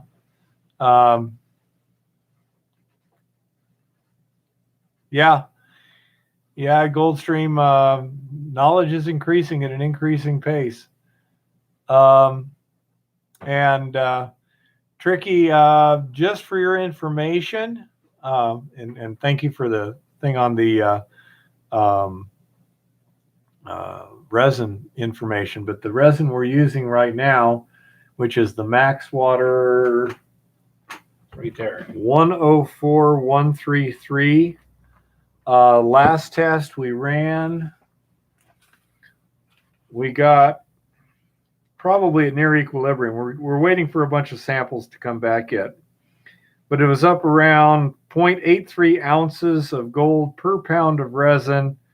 Had recovered 62% of the gold in the solution that it was being contacted with, and it was a half a gram of gold of resin in 1,500 milliliters of solution in a bottle roll. So the Max Water seems to be adequate, but I'm sure it's not the best. And I've got inquiries 3 different places for more information on other resins that might be better. And one thing, for example, is I'm trying to find someone who's got actual instructions on how to ash, or as they like to call it, fume the resins. Nobody seems to have the simple instructions there. Let's see. So we got plenty to do right now, Tricky Dicky. It shouldn't be a problem to find it. Not an urgency on that right now because the Max Water seems to be working. And that gives us the time to, thoroughly research other stuff. I'm also going to be running into, my solution is going to be turning into solid dihydrogen monoxide in a not too distant future. So that's going to tend to kind of put me in a little bit of a crunch because I just, won't be able to do much. But I will have some solutions in buckets in places that are above the freezing temperature. And I think I see somebody behind me. Strictly your imagination, dude. Oh, my imagination when it comes to you is not strictly. Howdy, everybody. So, all kinds of things going on in the world these days. We'll take a look at what's going on in mining first, which there's quite a few things going on in mining. Aluminum prices have hit a 13-year high as the energy surge pressures supply. Now, howdy. Tricky Dicky, I believe he's leaving his tailings in the leaching pad forever and a day. They don't show any signs of moving at the moment, and I haven't seen him show any signs of moving them somewhere. Hi, Chris. What was that? When the pad gets full, I will be rinsing and moving. Tricky, when the pad gets full, he's going to be rinsing and moving. And so far, there's like one small segment of it that's kind of sort of full, and the rest is empty as all heck. It wouldn't surprise me, Doug. I mean, Jun Chan, I have actually heard that name, and I'm not even in mining, so it might be that the Eagle Gold X is the knockoff, or Jen Chan might be selling their product as Eco Gold X on the side, Some have a baby You know, buying it, relabeling it. Chris, the latest stupidity in Californistan, if you mean the outlawing coming in a few years of all small gas engines and then the outlawing of internal combustion engines by 2035. Yeah, I saw that.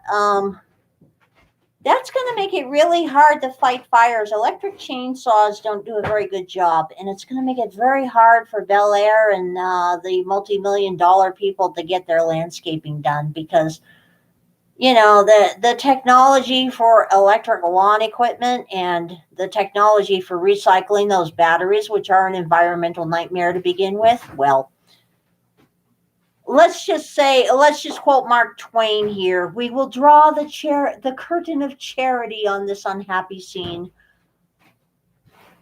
We all know how that is, you know. So aluminum jumped to the highest since 2008 as a deepening power crisis squeezes supplies of the energy-intensive metal that's used in everything from beer cans to iPhones. And by the way, people, I have confirmation. Yes, our aluminum cans have gotten lighter in the last year or two. So I'm still looking for an exact figure on how many aluminum cans of each size in a pound, but they have gotten lighter, which explains why more of them are exploding if you accidentally drop a case. Be advised. Industry insiders like to joke that aluminum is basically solid electricity. Each ton of metal takes about 14 megawatt hours of power to produce, enough to run an average UK home for more than 3 years. Wow, that is bad. If the 65 million ton a year aluminum industry was a country, it would rank as the 5th largest power consumer in the world, which probably puts it just slightly behind cryptocurrency at this point. That meant aluminum was one of the first targets in China's efforts to curb industrial energy usage. Even beyond the current power crisis, Beijing has placed a hard cap on future capacity that promises to end years of overexpansion and raises the prospect of deep global deficits. For people who are interested, a whole lot of the aluminum we recycle in the United States actually gets recycled in China for some bizarre reason. No idea why this is the case. I mean, why in the world do we ship steel, aluminum, plastic, and other things all the way to Panda Land to recycle them? Perhaps an environmentalist would like to answer this question. I mean, something carbon footprint, something critical infrastructure, you know, I don't know. So, energy costs surging across Asia and Europe mean there's a risk of more supply cuts, and some investors are betting prices have much further to run.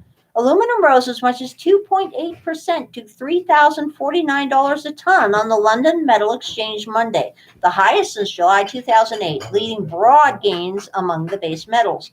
Copper rose to the highest since mid-September, while zinc and lead paired early losses as oil and other commodities, including metals like iron ore, keep climbing.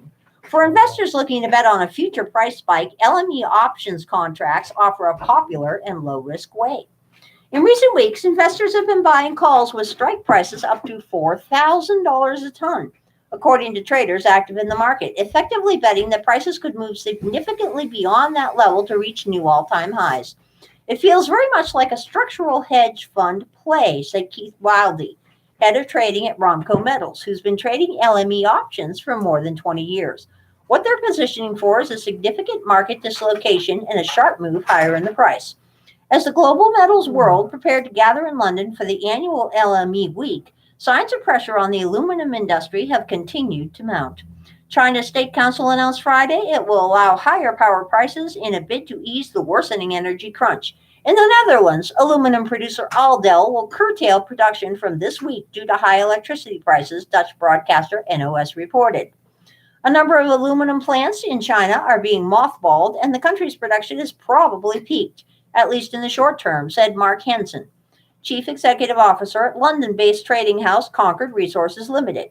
With the market in a deficit and needing to stimulate investment in new production outside China, prices could hit $3,400 a ton in the next 12 months, he said. Next, traders and analysts say investors are watching for a possible hit to Chinese aluminum exports. With its own production under pressure and demand booming, the country has been importing ever greater quantities of primary metal. However, it's still exporting huge volumes of semi-finished aluminum. in part supported by tax rebates. Given the acuteness of the power shortages and the curtailments we've seen, it doesn't seem rational for China to be exporting that volume of aluminum products every single month. James Luke, commodities fund manager at Schroeder, said by phone from London. It's essentially just a net export of energy resources. Now that is an interesting take here. Wow. Roberts, your propane tank situation at $17, that is actually a pretty good price compared to some I've seen, and propane is getting dearer every day here. And yes, I agree, Goldstream. It is at least in part our fault that everything is shipped to China because consumers want to buy the cheapest possible products. Our gas right now, Roberts, is $3.34 a gallon where I shop, so you're still doing good on that one. Separately, prices got an extra boost Monday after the European Union imposed an anti-dumping duty on flat-rolled aluminum from China, although it excluded some key material, including metal used by the drink cans, car, and aircraft industries. Nice to know soda cans are so valuable. I wish we got paid for them more here in Montana. This year's surge in aluminum prices would typically prompt producers elsewhere to reopen old plants and consider adding new supply. Yet the even bigger jump in power costs is putting pressure on smelters and may make restarts difficult. As an example, if a smelter in Germany was exposed to 1 month base load rates for power, it would need to pay about $4,000 for the energy needed to produce a ton of metal, far outstripping current aluminum prices. The global metal market in 2022 will be the tightest it has ever been, Oyen Dismore, head of aluminum primary and products research at CRU, said by phone from London. The rest of the world cannot deliver these quantities to China indefinitely. You know, I don't know if anyone else has noticed this, but in my wanderings around online, I have seen an actual organic rise in negative sentiment toward Pandaland and the inhabitants. Now, there's quite a few people who had been China hawks and had been less than amenable to China taking over huge portions of the world for some time. But it is now filtering down to the average Joe on the street that maybe it's a bad idea to have a whole lot of our metals, a whole lot of our critical infrastructure, a whole lot of our athletic shoes, toys, clothes, food, and everything else either owned by China or coming directly from China. So it would not surprise me if this anti-Chinese sentiment continued to grow. In other China news today, China coal futures surged to record as flooding swamps mining hub. Chinese thermal coal futures jumped to a new intraday record as heavy rains and flooding shuttered more mines in the country's biggest coal-producing region. Floods have closed 60 of the 682 mines in Jiangxi province, which has produced 30% of China's supply of the fuel this year, adding to a worsening energy crunch that is a direct threat to the nation's economy. Coal futures on the Zhanzhou Commodity Exchange rose as much as 11.6% Monday to 1,408.2 yuan, $218.54 a ton, a new intraday record for the most active contract. China still has a call out to buy coal anywhere and everywhere. Money is no object because they are still experiencing a deepening coal energy crunch. So this flood is not boding well for them. And the fact that they are driving up coal prices worldwide is not boding well for places that actually are still using coal. We already know that the European Union is going to be under a serious and deepening energy crunch this winter because their green power sources in the UK and in Scandinavia and in Germany are severely underperforming, and they're not getting the natural gas they need, and they have a few other problems. France at the moment is the most stable country, which is quite surprising, but France is also the only country that had the sense to put in a very, very robust system of nuclear power plants. good for them, because contrary to the message that we get from the climate change side of things and the environmental side of things, nuclear power is very green. We could use more of it over here. Unfortunately, it's darn near impossible to get plants okayed here. And in California, they're getting ready to close down the last nuclear power plant they have. I have not yet discovered how much more burden this will put on the Palo Verde nuclear complex in Arizona, which already sells a good deal of its power to California. The funny thing about that is quite frequently in the summer in Arizona, Phoenix is going through rolling brownouts. Why? Because Arizona's power companies can make more money selling the electricity for top dollar to California.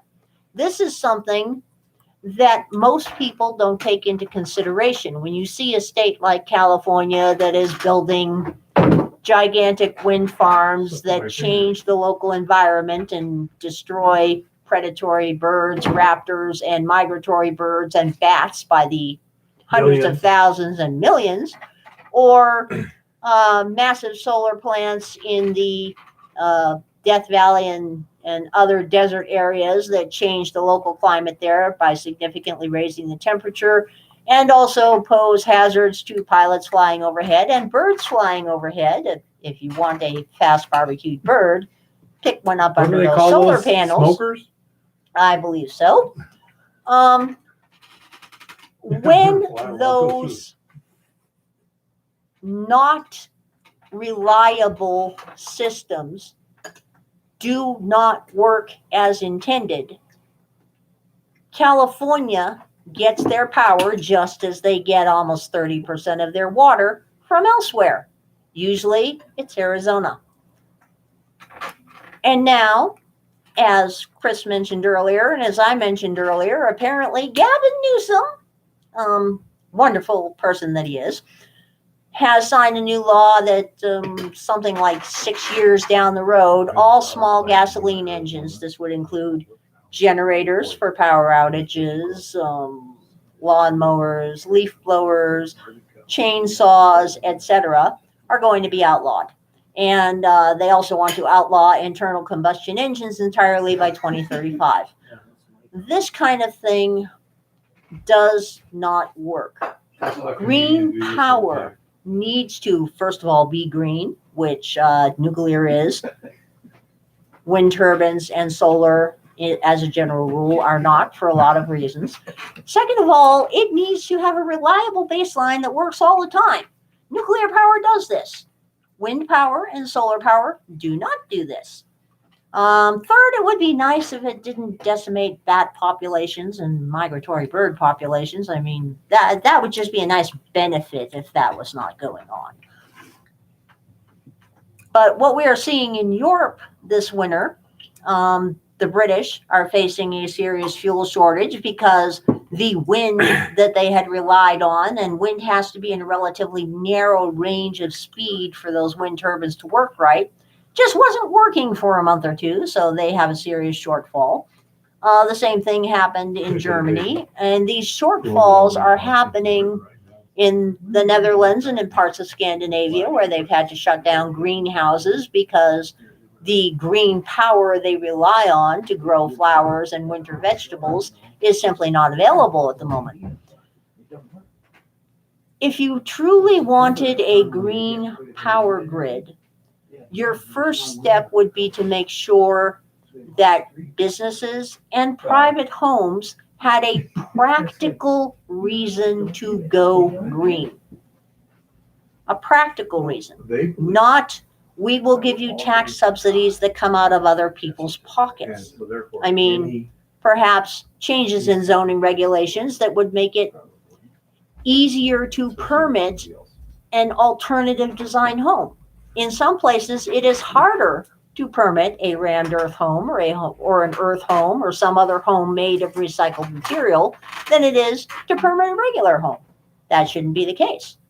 If you really want people to, for instance, buy a more environmentally friendly car, then your registration fees on cars would be structured that if you bought a brand new fuel efficient truck or Kia, your registration fee would be very low. If you were driving an old gas burner like our poor Bugs, who is actually a very good boy, as we all know, then your registration fee would be through the roof. But that is not the way they're set up. They're set up as a property tax.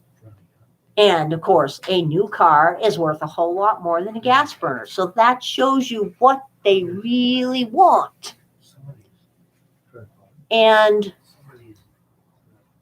we see a lot of this with the green power, because green power is not as reliable in terms of wind turbines and solar. It is problematic in terms of the types of materials needed, the technology needed to put those materials in place, the grid needed used to support them, and the lack of recycling facilities needed to actually take this highly hazardous stuff and do something with it when you're done. And they're heavily subsidized. I saw one report that was pretty badly suppressed, but other people have crunched the numbers and come up with the same figure, that if you remove the tax subsidies that come on most solar power, wind power, etc., the stuff costs a couple of dollars a kilowatt hour. Obviously, nobody wants to pay this. As a matter of fact, it was really funny in Arizona before we moved. TEP sent us a notice one year and said, hey, you can go green. It'll only cost you 30% more. Pay 30% more on your electricity and we'll guarantee that all of your power comes from our solar panels. Why would I do that? Why would anybody do this? They didn't answer that, you know? Yeah, our 76 made it through the Cash for Clunkers program because Obama didn't know that we had it, and we certainly were not going to trade it in, you know?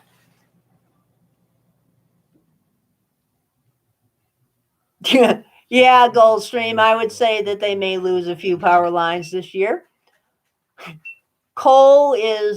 Unfortunately, coal is a dirty energy, even the clean coal. Natural gas is a clean energy, and there's plenty of it around.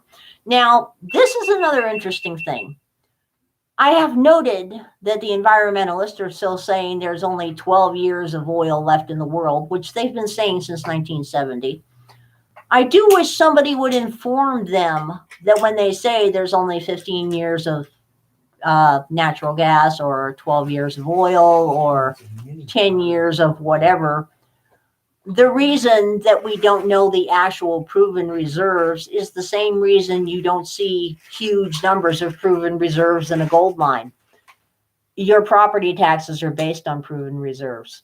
And oil companies and natural gas companies work on about a 12-year timeline because it takes them 10 to 12 years to go from finding a new discovery to getting the permitting to getting a well in there to beginning to produce. So yeah, this is a rolling 10-year cycle here. So we're only looking at 10 years of it, which is something that everybody kind of forgets too, you know?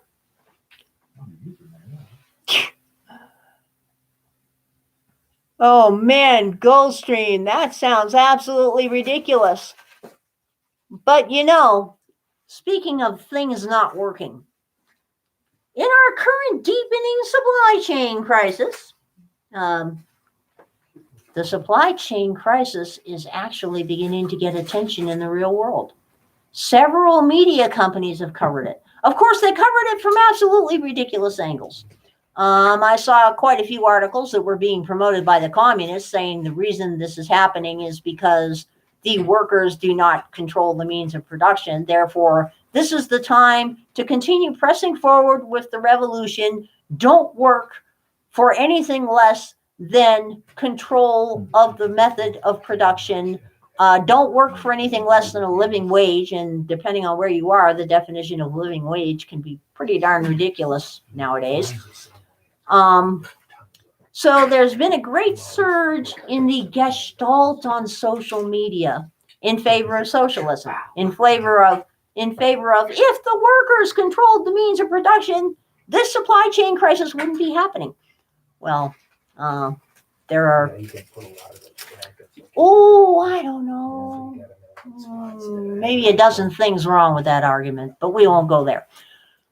Then we had the segment of the media that was gently, organically doing native advertising for various large companies for Christmas.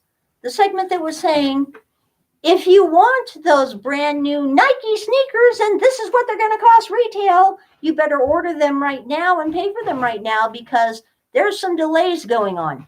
It was interesting to see a massive uptick in native advertising and embedded advertising for various products that probably aren't going to be in until early 2022 or mid 2022, like the athletic shoes and lots of pieces of tech equipment that have been on back order already for 8 or 9 months, and a few other things. So there was a lot of native advertising going around the last week. I found that fascinating.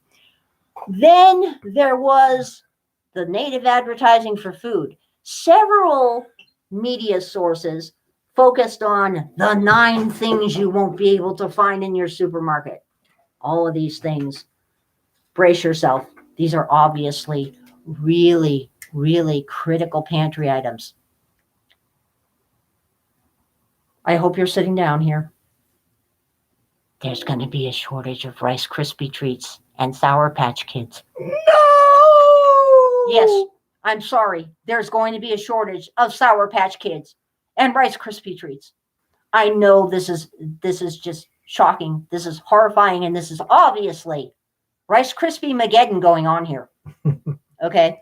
There's apparently a massive cereal shortage. Now, they did not touch on the fact that part of this massive cereal shortage and the price hikes on cereal coming up in a couple of months that have already been quietly floated in the economy, along with shrinkflation in your cereal, is due to these small grains crop failures that were widespread across multiple parts of the world. Okay. Of course, the media kind of neglected that in favor of telling you that you can't get your Sour Patch Kids because there's also a problem getting sugar right now, apparently, and gelatin and a few other critical ingredients for making Sour Patch Kids that nobody can live without.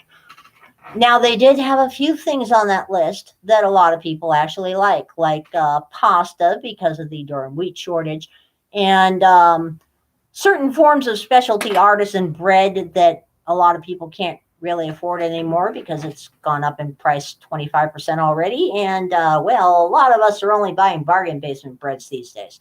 I will say our keto bread did go up about 15% in the last 3 months. Bear is still getting his bread, okay? I will not deprive the bear of his French toast. I, in my noble self-sacrifice, eat it as seldom as possible so that my bear can have it all. My bear is also getting the vast majority of the keto coconut candy bars that are made by Walmart because he loves them. I have had one. I try to limit him to one a day. He won't listen to me. You know, I mean, it ain't happening here. Some of the other articles touched on the fact that if there are supply chain failures going on, will it make things harder for the consumer in general? But they were skipping very lightly over it. Most of the articles that were discussing the active supply chain crises going on were trying to blame it on a shortage of workers, with the implication it was happening because workers are overworked and underpaid, and therefore everybody needs a living wage. Now, since we have heard more than once from Lord Malarkey that all this massive still unemployment going on out there is a good thing because it is driving up wages and it's going to make the market work, it was not surprising to me that today I read an article, an opinion piece from Bloomberg. And by the way, I did not go through the paywall. I read it archived on the archive website, archive.org, because I'm not going to give Bloomberg advertising money, nor will I subscribe, even though they offered me like 4 weeks or 4 months or something for $1.50. Sorry, Bloomberg, you're not getting my money. It is the opinion of the gentleman who wrote the article, an opinion that is being echoed in some other corners, that the Fed needs to move away from their target of getting inflation back down to 2%.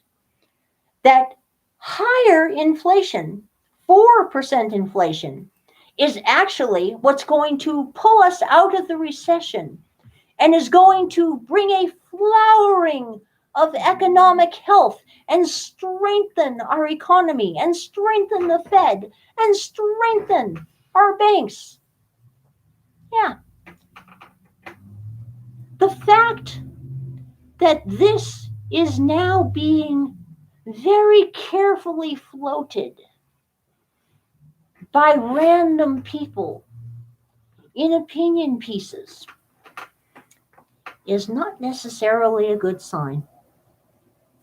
At least I don't think it's a good sign. Now, you may say my tinfoil hat is too tight here, but when varying disparate sources from the left all the way through to people who purport to be somewhat in the center and maybe even a little bit on the right start saying that keeping our inflation at the 4% it is now is actually healthier for us than going back to 2%. I kind of have to wonder about that. I really do. I mean, I wonder about a lot of things. I wonder why socks now that are made by Fruit of the Loom get holes when they never used to get holes. And I'm not the only person who has noticed this, by the way. I wonder about the fact that the quality of t-shirts and socks and a whole lot of other fabric items has gone drastically downhill in the last year. I wonder about the fact that canners across the internet are posting pictures of defective ball jars from the factory, defective ball lids from the factory, defective ball rings from the factory, boxes of ball lids from the factory that are missing 3, 4, or 5 lids when they are opened on camera. People have started opening their jar lid boxes on camera for this reason. And yet, we're not hearing a darn thing on the major cooking blogs. We're not hearing a darn thing on the major canning blogs. We're not hearing a darn thing from anybody about this issue. If anybody's looking for canning lids, Denali Canning still has them. They're a new company, but the reviews are excellent so far. And Fillmore Containers still has the bulk sleeves from what I have seen. However, we're also getting a lot of reports from the canning community of a drastic increase in the last 4 to 6 months of the seal failure rate on ball lids. Now, there are 2 theories going on here. One of the questions that some of us are asking people now that are having high seal failure rates, and some people are reporting as high as 10% failure rate on seals with the ball lids now. One of the questions we're asking is, are you following the new directions from Ball? When they came out with the new guaranteed for 18 months thing, they said you no longer had to soak them in hot water. I'm beginning to ask people, are you pre-soaking your lids first or not? Because I'm wondering if at the same time they reduced the amount of sealing material in the lids, whether they might have changed the formula or not. I still soak mine in hot water, okay? I don't boil them, but I do soak them in hot water, and I will never stop doing that. So that is a question that I'm going to start asking people more often, because we have never before in the canning world had such a large amount of factory defects. And it is not just canning. I'm seeing reports online from contractors that have bought expensive tools like Makita, Ryobi, etc. And these tools are failing after a couple of months, and they go in to get them replaced on warranty, and there isn't a new one available.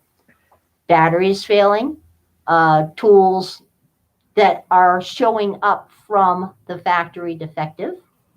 There's all kinds of this beginning to go on. And it is questionable. We already have enough problems in the supply chain. We have problems with ships being stranded around the world waiting to get into ports, most of them in the USA. We have problems with massive walls of containers at the ports waiting to be offloaded because there's not enough labor. And apparently, the union says in LA and the rest of California that the port workers, no matter what, are only going to work 5 days a week, and they don't work on weekends, and they don't work 24 hours a day. It's funny that a lot of the other ports in the world always work 24/7, but American ports don't. This is something that is rather bizarre. And then once these things are offloaded into the warehouses, the truckers are complaining. Some of them are losing out on time. They're sitting 4, 5, 6 hours waiting to get in there to get their trucks loaded. So they're hitting their reset. They're not able to get out on the road. They also have the problems with the DEF sensors, which, thanks to the patch, are greatly being alleviated, but there's also been a shortage of DEF itself. The funny little additive stuff is showing up short in some places. They have shortages of U-joints and other necessary parts for trucks. They have chassis shortages that are going to get worse because most of those big flatbeds come from China, and Biden neglected to cancel one of the tariffs that Trump put in that puts a 221% tariff on those things coming from China starting next year. Well, considering the regulatory environment in the United States makes it darn near impossible for a lot of smaller companies to get their company equipment certified to make these in the U.S. A lot of the plants that used to make them in the U.S. shut down long ago and disassembled their lines because all the business went to China. We have a whole series of problems going on here. And I'm beginning to wonder, looking at the types of failures that we are getting in products and factory defects we're getting in products, if there isn't something going on in the raw materials. Because people are talking about screws and nuts and bolts breaking a lot more than they used to. And I know aluminum cans have gotten thinner because, first of all, I weighed the darn thing. And second of all, when you drop them now, they're 5 times as likely to break. We have tools that are showing up defective out of the factory or breaking in a matter of months instead of lasting 10 or 15 years. And these are contract grade tools. They're not just consumer tools. They're the ones for the people that actually do real professional work. We have Ball. The premier and only canning company in the country is having glass defects. They're having lid defects. They're having seal defects. And we already know that a lot of the chemicals that go into making those seals and plastics and resins and other things were impacted by the weather last year in Texas. So I think there is an underlying problem in the supply chain that isn't being discussed yet, which is a good reason to buy used for a lot of things, because we don't know what's going on with the new stuff anymore. We don't know how much of the new stuff is going to be onshored again. We do know that a lot of companies are looking at onshoring as fast as they can because they're finally realizing this whole just-in-time thing was a really bad idea. But we already know that there are a lot of supply chain shortages in critical process materials, in resins, in plastics, in chemicals of various types, in solvents of various types, in lubricants of various types. The base things that we use to make other things are not there. And we're seeing more and more indications that the stuff that we're using to make other things is not of the quality it used to be. I don't know why that's happening, but it's kind of tweaking the tinfoil hat a little. So I'm going to be keeping an eye on it. In the meantime, I definitely suggest that everybody keep up with your pantries, keep up with your first in and first out, and pick up an extra can or an extra bottle of whatever when you're doing your grocery shopping, because yes, prices are going up again. We now have companies like Heinz and Kraft publicly announcing that their prices are going to be going up by about 25 or 30%. The cereal companies have already broadcast on the down low, especially our good friends with the Rice Krispie treats, that we can expect those products to go through a serious jump here real shortly. Beef prices and chicken prices, because the organic soybeans and the soybeans that are used in most of the United States chicken feed have just hit an all-time high, and they're going to go higher.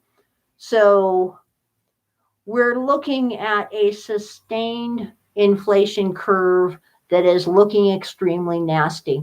Over the next month or so, I'm going to be going back through my receipts and going back through prices and digging and seeing if I can plot the trend, because I can tell you the trend is worse than 4% across the board, despite the fact that the people signaling we should stay at a happy 4% are trying to float the idea that that 4% will be across the board, so we won't even notice it. Yeah, that ain't happening. Gas is going up. Propane is going up. If you're looking for the little 1 pound bottles that are refillable, good luck. Tires are in short supply everywhere. Tire chains, antifreeze, windshield wipers, windshield washer fluid, various other car lubricants. I have seen sporadic reports from here and there that bearing grease and other lubricants on top of motor oil, other things that lubricate stuff, are beginning to be scarce everywhere and going up. And a lot of sizes are shrinking. So it's going to be kind of a long and rather ridiculous winter, because while the media is trying to float the idea that this will all be resolved by mid-2022, the most optimistic projections I have seen have it beginning to resolve if absolutely nothing else goes wrong by mid-2023. Beginning to resolve. The more sound and sane minds I have looked at and studied and corresponded with in the inner world of supply chains are like, yeah, right, maybe 2025, if it hasn't completely imploded and there have been zero disasters between now and then weather-wise. So we're in for a long haul on this one, people. And for those who may have missed the news from on high, the Malarkey administration has indeed made it official that as of January 1st, 2022, yeah, they're going to be watching your bank account if you do over $600 in activity. And yes, we have already gotten notices from PayPal and Patreon that we need to update our tax information, because now all the donations from Patreon and all of the invoices that Bear and I send through PayPal are all going to become taxable. Well, they were already taxable. That the IRS just hadn't officially acknowledged this. Everybody's going to start getting a new tax form. I still can't get any confirmation as to whether this will affect those people who are really broken, really poor, and donate plasma, because plasma donations are usually paid on a debit card now. It is quite possible that since the administration has now declared open war on ordinary people, that, they might decide to go after that. If they do, it will be a very rude awakening for a whole lot of people on the front page of the internet. Of course, they'll find a way to blame Trump for it. they blame him for everything anyway. But yes, if you happen to be in the gig economy, if you happen to work in the cash economy, doing little things for your neighbors, make sure you get paid in cash and don't use your darn bank and don't use your PayPal for it. Because you will be getting a 1099 form, a new one. Well, it's not new, but it's one that you don't often see. I believe it's 1099K or a 1099N or something. It's not the one you normally get unless you've done something like this. Yes, you have always been obligated to pay taxes on any income you make over $600 in a year, whether it be having 3 yard sales that net you $1,000 or selling 2 cars that net you $2,000, or, you know, doing your little gig economy or babysitting for friends or whatever. Yes. But prior to this point, the IRS had not paid a whole lot of attention to this. The IRS is now paying a considerable amount of attention to this, to the point where they've hired a whole bunch of brand new agents that apparently will be doing nothing but audits on people. How many? I think it was 88,000 or something. They were talking about hiring this coming year. There's 40,000 is what I think. But I mean, it's tens of thousands. Yeah. At the moment, it's only like half the number they wanted. They originally wanted like 88 or 90,000 new IRS agents. There has been no word from the administration as to when Al Sharpton, several Hollywood stars, Lord Malarkey, and a whole raft of Congress critters are actually going to be audited and pay the taxes that they actually owe. There has been no word on that. But you can bet if you don't send back that 1099 when you get one, if you have a Patreon account and a live stream like us, you're probably going to be hearing from Uncle Sam. You know, just another one of the gifts that keeps on giving, since nobody under $400,000 a year was supposed to be paying a single penny more in taxes, because everything they're trying to pass right now is already paid for and free. You know, so that's where we are this week, and I will keep an eye on everything. If anyone sees any interesting supply chain articles or any interesting supply chain information from your particular industries or elsewhere, feel free to send a link to the Bear's email. You're welcome to spam his email, because I'll actually see it that way. Otherwise, yeah, fill your propane tanks, and you know, you might consider keeping an eye on things like fluids and preventative maintenance for your vehicles. We're still looking for a steering box. So, good night, everybody.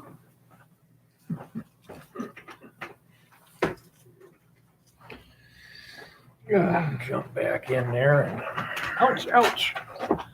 Where does it go, Pearl, anyway? It's a camera.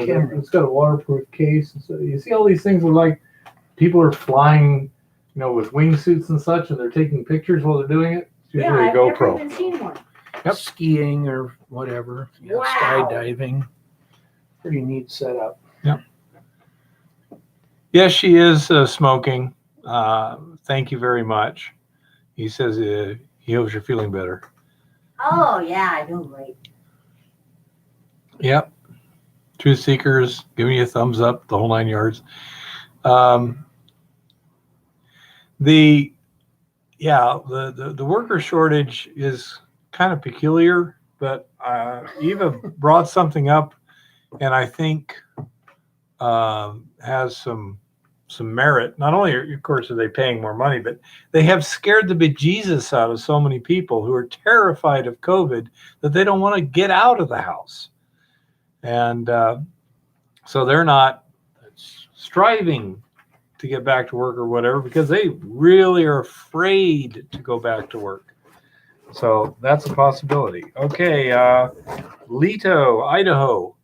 I sent you the information on my truck. If there's anything else you need, you can let me know, and we can talk about it at an appropriate time here. Tricky Dicky, thank you for the information on the 21K stripping solution. That's a reasonable temperature. 45 degrees C ain't bad. While Eva was talking, I looked up The 911 metallurgist article looked at all the stuff on the bottom, and a lot of people were speculating that the Eco Goldex, because it has some ferrocyanide in it and stuff, it's actually using cyanide to do it, but it's not as a form of sodium cyanide. It's not free cyanide, etc. But the last comment, somebody actually was testing for free cyanide and didn't find any. That seems more plausible to me. I have not seen any difference whether I was doing it in sunlight, which would be UV dissociating the ferrocyanide or not, or whatever. So I would agree with the other guy. I mean, this stuff seems to work faster than cyanide. How could it be faster than cyanide if the only mechanism of action was breaking down another chemical into cyanide and then using the cyanide? Doesn't make sense to me. Chris may have some input on that, but it doesn't make sense to me. I think that I would tend to agree more with what I believe Chris has told me, as I understand. They have a number of different things that work in different ways. And so there's kind of a synergistic effect. You have the thiourea doing one thing, and the thiosulfate doing something a little different, and the ferrocyanide doing something else. But this stuff, the kinetics are pretty fast, faster than cyanide, to my experience. So that's the answer to that. Yeah, I think they're just kind of shotgunning it, and a little damage here, a little damage there. Pretty soon they've done what they need to do. That's my guess on that one. It is a complex chemical. It's not a chemical. It's a blend of mixtures, so to speak. It's quite complicated. There's a number of compounds in it. So I'm really not sure exactly how it works. I don't think I'm authoritative enough to settle an argument, but from my opinion, from my experience, I don't see any association with the amount of sunlight being involved here. Some of the tests were run at night, and stuff like that. So I don't think that's the answer at all. Okay. I think there was some of the pH too. As I'm running it down pH 10 to 10.5, not in excess of 11, which I believe somewhere it said that's what they needed. 11 or 11 and a half, wasn't it, that they recommended? That's what they recommended, but I'm talking about in the 911 metallurgist article, at pH of 11 or above, in the presence of ultraviolet light, the ferrocyanide breaks down into cyanide.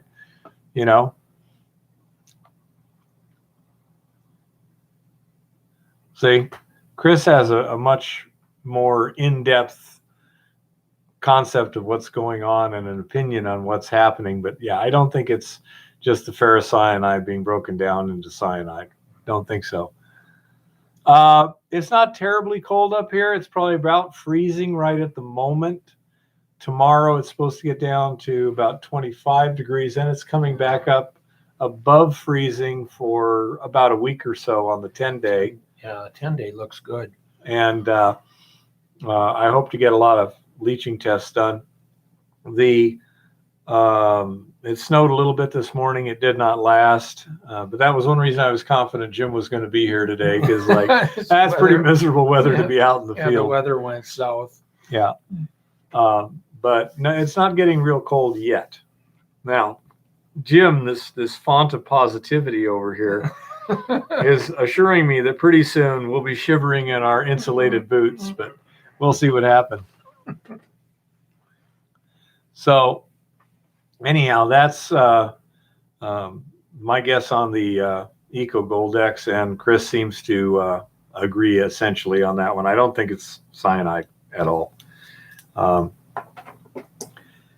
And let's see.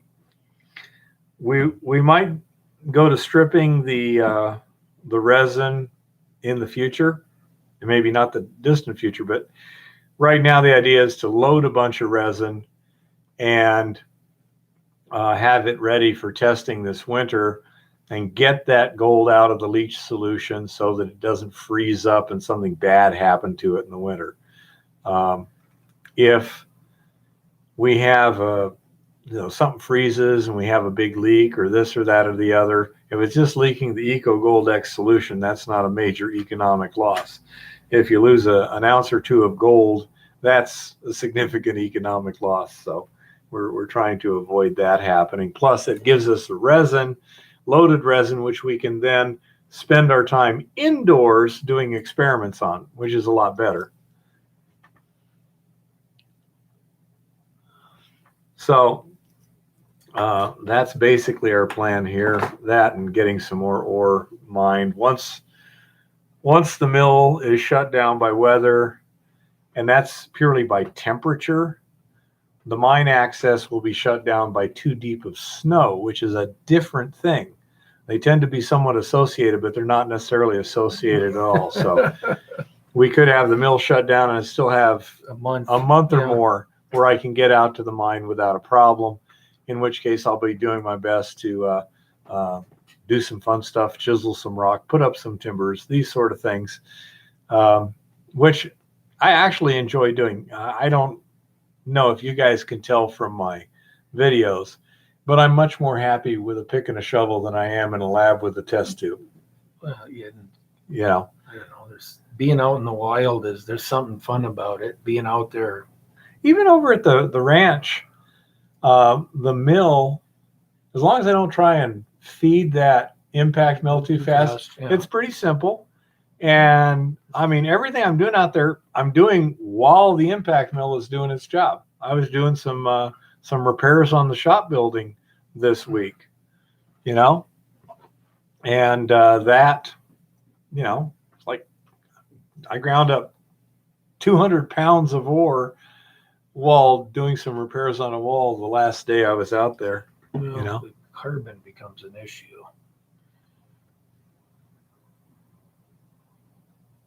I have no thoughts on using cinders as an adsorbent for the gold complexes, primarily because if it was that easy, I'm sure there'd be a big company using it, since they, you know, will do anything they can to reduce the cost of their processes. It might work, but I'm guessing it's relatively inefficient or difficult in some other way, and the resins or the carbon are just simpler to and less expensive to work in the real world. Yeah. Well, if you're in the Philippines, the snow is a little bit rare there, I'm sure. My guess would be that there may be some snow on the top of the highest mountain there. But even then, I don't think the Philippines have that many really high mountains in it at that latitude and surrounded by a warm ocean. I'm guessing you'd have to have something like 12,000 feet or something. See, there you got some information from Chris, gold miner.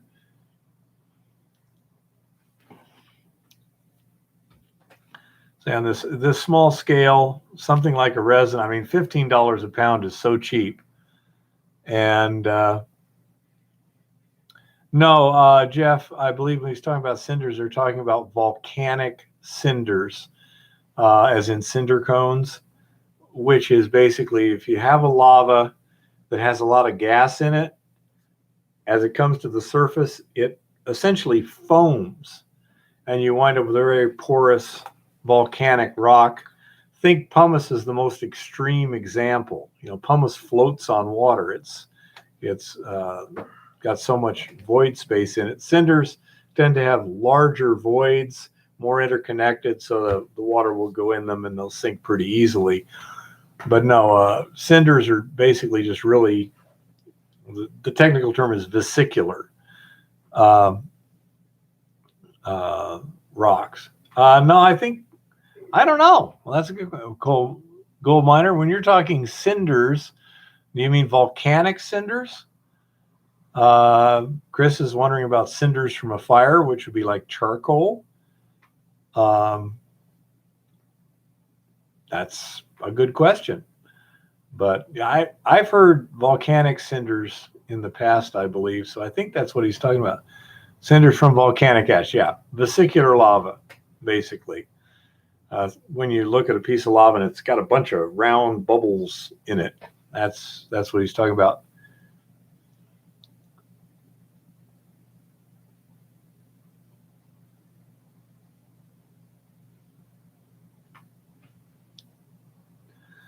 That might be an effective stripping solution. Douglas. Not sure. Again, chemistry is not my forte. My mind is back in the Stone Age. I love breaking rock, moving dirt, things like that. And the rest is just Wow, no golf carts either.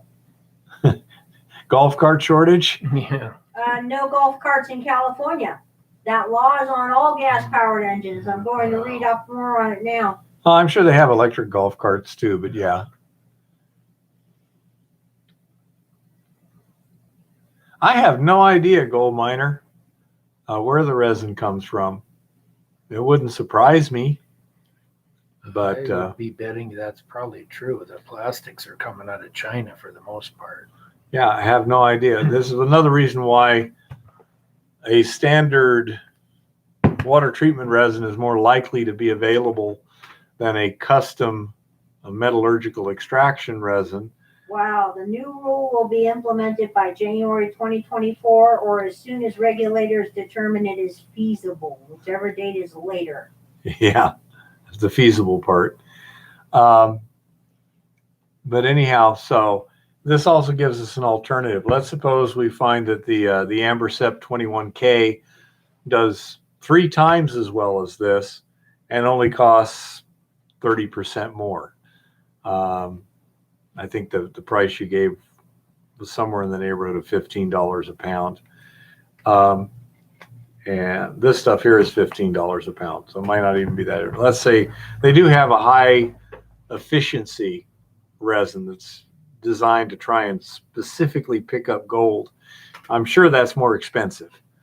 But I say, even if it's a little bit more expensive, if it does a better job, that's fine. But what happens if it then becomes unavailable? It's nice to have alternatives that you can just switch out without skipping a beat. It's nice to have alternatives. Believe me. There's also, I don't know if any of you ever heard this, but there's an old saying by pilots: never run out of ideas, altitude, and airspeed all at the same time. You know?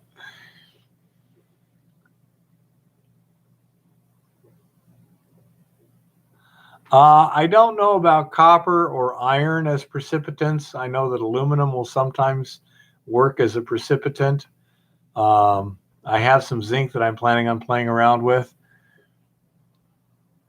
Yes,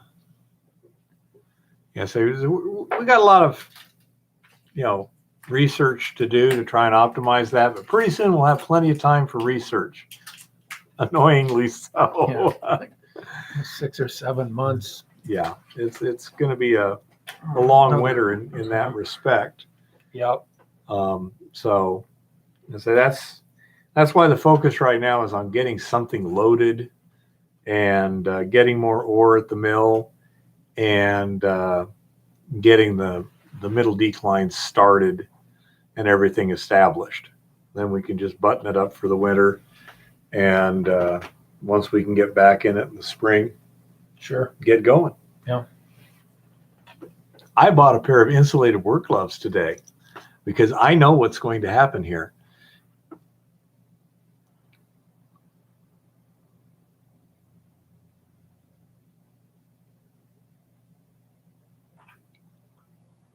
Not sure exactly how they do the activated carbon, coconut shell carbon. I know that it's usually pressure and steam is involved. Yeah,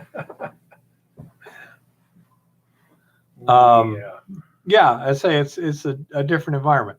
If it wasn't for the external situation, and the disruptions and the uncertainties and things like that, I'd probably be looking at like going down to Arizona or something during the winter and getting something done there. Under the circumstances, my gut is telling me the next few months are going to be a lot more interesting than we'd like them to be. Yep.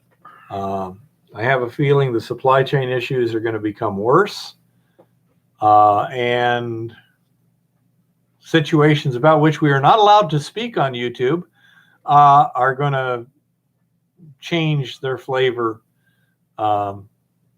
in significant ways, is my guess. I really don't know.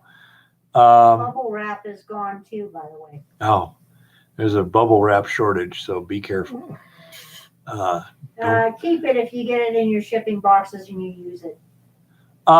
Basically not burning it as in igniting it into a flame, but heating it to where it vaporizes in a much more controlled manner, Ned. And if you were to burn it, then the gold particles would be carried up in the flame and the smoke. But that's what they mean by fuming. And again, I'm trying to find specific instructions on to fume the 21K resin. Here's what you do. You know, heat to X number of degrees in an oxygen-rich environment with no, something like that. Can't find it so far, but I've just started my look.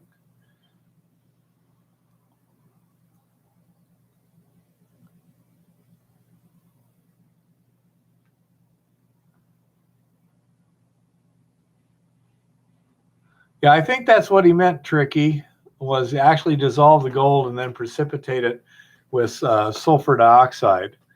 That's a method that's used by a lot of small-scale electronic parts recyclers and stuff.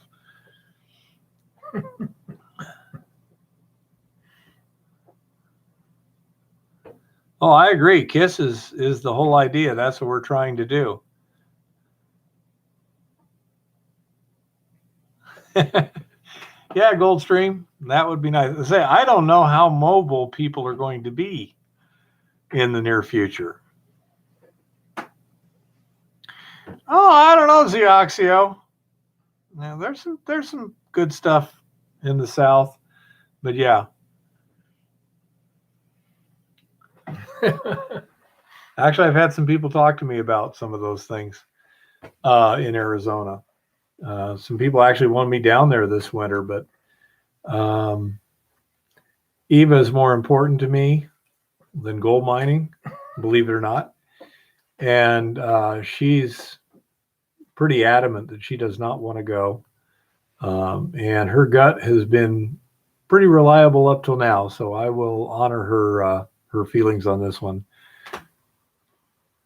I have no idea, Goldstream. Now, fly to Mexico, walk across the border. You're in. You're in. You can come in. Not a problem. No English. Yeah. Yeah, that's it. No hablo inglés. Memorize this phrase. No hablo inglés. Got it? You're in like Flint, man. Piece of cake. Yeah. No, you just fly down to Tijuana or someplace like that and just walk across the border.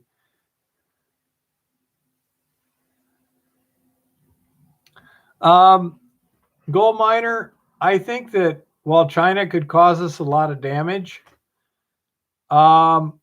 they can't do that without hurting themselves even worse.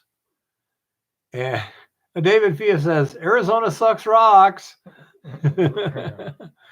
And yeah, like walk with your feet across the border. Exactly. That's the whole thing. Just say, no hablo inglés. You know, I'm a refugee, and they'll let you in and fly you somewhere. Thank you, Tricky. So again, I think China is more existentially threatened by disruptions in trade than we are.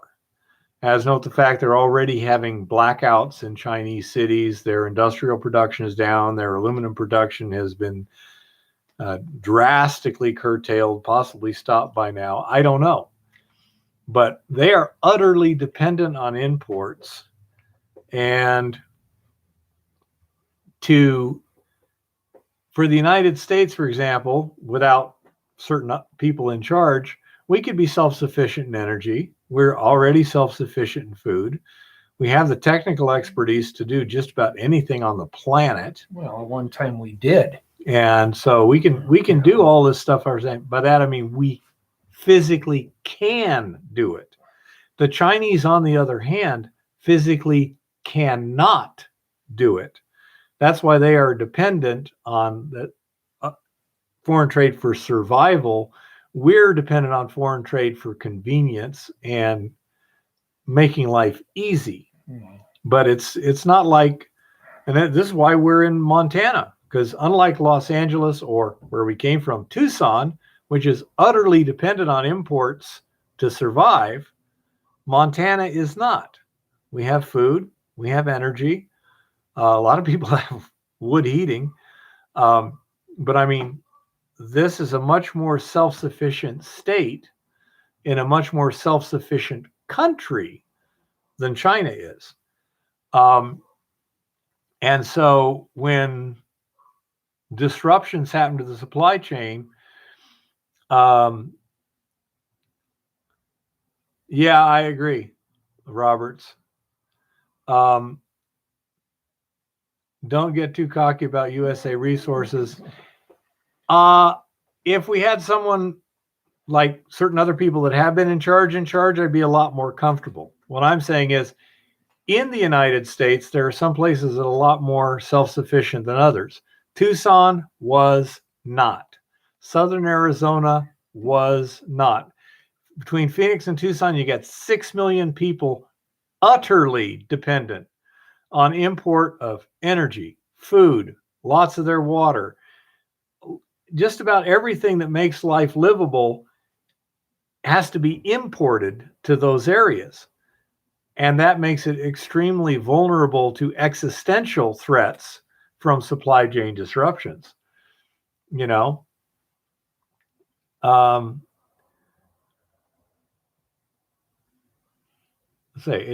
especially if you cut back on your consumption, which can be done. Okay. It's not going to be done voluntarily by most Americans, but when it's a question of, do you get the new iPhone or do you eat? I think most adults will make the right choice. Children, who knows, but what the heck? Yeah, a lot of tourism, a lot of retirement people in Arizona. A lot of their industry is older people who have the freedom to move around, like I do, if I wanted to. They come down there during the winter months, come up places like here in the summer months, and they spend their Social Security checks. And other retirements too. But there's a problem between financial resources and physical resources. Doesn't matter if you have the financial resources if you don't have physical resources to buy. I don't know, Goldstream. He's got a couple sons too. I think that Trump is unnecessarily crude, rude, and uncouth at times, where if he was more smooth and polished, I mean, he has given some really good speeches that have been written by other people, I think. I'm sure vetted by him, etc. But he can deliver it. What he can't do is off the cuff come off like, say, Ted Cruz. That guy can speak. Yeah. You know, he's That's good true. rhetorically. Yep. And so I think that would be helpful to him, but I don't know how much you can do when the entire media is against you, you know, because when there's so many fabrications out there, the reality isn't as important as the perception. And so that's a real problem. Just thinking China is being made out to be a devil that it may not be. I don't know in terms of devil. Are they a threat? Under Xi Jinping, they definitely are. Now, I don't know how long Xi is going to stay there because he's tends to be breaking things, Tell him to look up the Belt and Road policy. you know. It's not good for anybody. No, it isn't. But Mohammed is just saying he thinks it may be exaggerated. I don't know. China is a powerful country, and Xi Jinping is an egotist. And Yeah, they're pretty using much. slaves and convict labor and genocide. Yeah. Yeah, so I wouldn't say they're Mr. Virtue, I would disagree with President Trump as a smooth operator. He's a tough operator. Smooth, I don't know. He's no Putin. Putin is tougher and smoother than Donald Trump. He doesn't bluster. He doesn't do that. He just does what needs to be done. And if that means murdering people, he'll do it, I don't think China is that much smarter than we are. They're a lot more disciplined. They think longer term. If they were that smarter than us, they wouldn't be stealing our technology all the time. But yes, they're not stupid. You might think more cunning might be a good word. And they're definitely ruthless. And they think long term. They can maintain a long-term plan. 4 years, every 4 years, the plan changes. Well,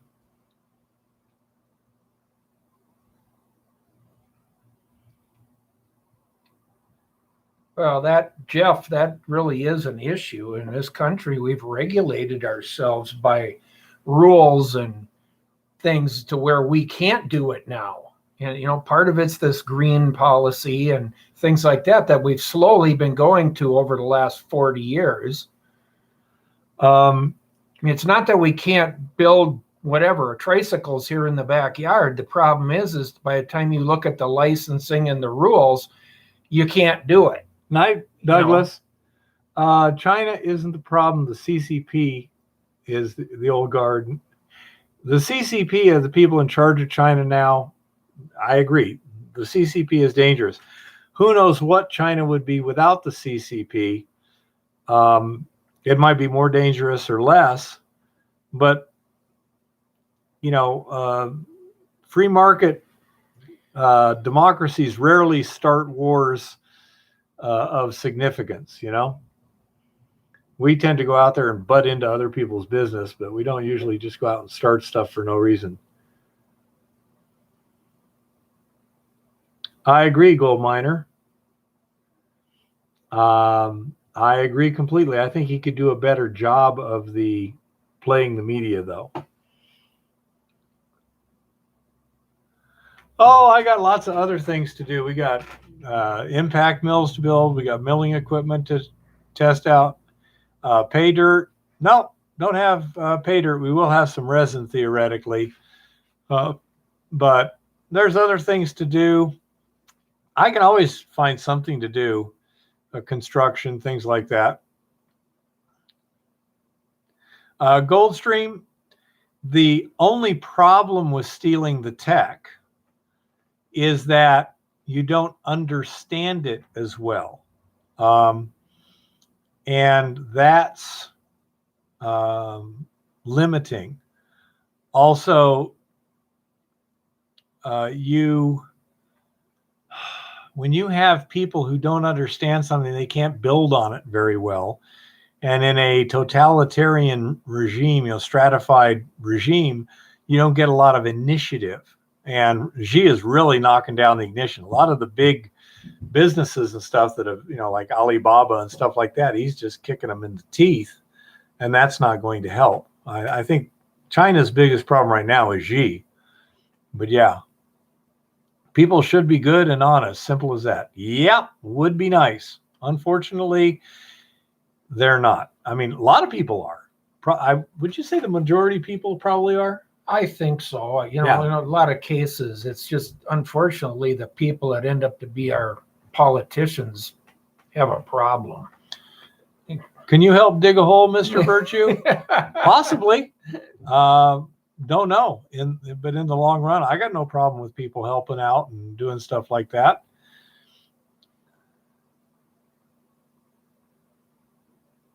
Agreed, Goldstream. And I say they've been very cunning and patient and disciplined over the last 30 years to get where we are today. Mhm. And I don't take my words to say anything bad about the Chinese, except they're dangerous, and they, the Chinese government doesn't like us. Well, they're a long-term looking people. Oh, though, yeah. And unfortunately, we're not. We're into this immediate satisfaction, and don't plan for 20 or 30 years or, at one time we definitely did. Our generations before us planned for the next generation, and people nowadays almost don't care what their kids do. They're not looking forward 20 years, 40 years, how to keep the ranch or the family business running forever. People wonder why I want to disappear in the bush digging holes. I don't. Okay, Patrick, good night. And Alcatraz, let's hope it doesn't turn into Auschwitz. But it's pretty ridiculous. Yeah. It's hard to watch what's going on over there. Yeah. Well, I hope, Mohammed, that it works out well for you. Okay. I have my suspicions that it's not as safe as they promote it to be, but I do not know for sure. And I hope that it works out well. They want to eat more than just rice. Absolutely. Yeah. People everywhere want to improve and make things better for their families, especially. Yes, Mr. Virtue, we are an instant gratification society. We have no discipline. We don't think for the long term. And as such, that makes us weak in certain ways. Absolutely. Yeah, that's an issue. Oh, Governor Abbott, by the way, signed legislation that nobody can mandate vaccines in Texas, including private entities like Southwest Airlines. Yeah. Good. Can't discount China's brain. They can be leaders in just about any tech they want to. Leaders in innovation or leaders in implementation, Goldstream. There's a big difference. Can they invent and be on the tip of the spear of that thing, or are they just really good at putting it together? Now, the Japanese, for a while, were noted for their expertise in implementation, and they have become experts at innovation also. But even then, I don't think they are nearly what the United States or, say, Israel is. Israel for another reason. Nothing like a bunch of being outnumbered, surrounded, and everyone out there wants to kill you to motivate you to try and do better, I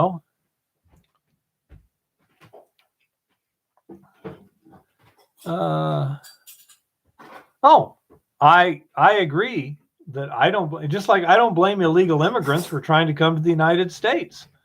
I think it makes perfect sense for them. I don't think it makes perfect sense for us. And it's our job to take care of our country, our home, our people first, and then do what we can to help others in a way that truly helps them. Right. For example, by getting the most ambitious, brightest, and hardest working people to leave another country to come here, does that help that other country? We're kind of siphoning off their smartest and their most productive people. Brain drain is a thing. Yeah, it's not just brain, but it's the productive people. The people who really work their butt off. Right. I worked with a lot of Mexicans, and man, I tell you what, the average Mexican will kick the average American's butt when it comes to working. Okay? A lot of respect for those guys. Plus, they have excellent family values. That doesn't mean they're perfect, but they are substantially different and better in a number of ways than Americans.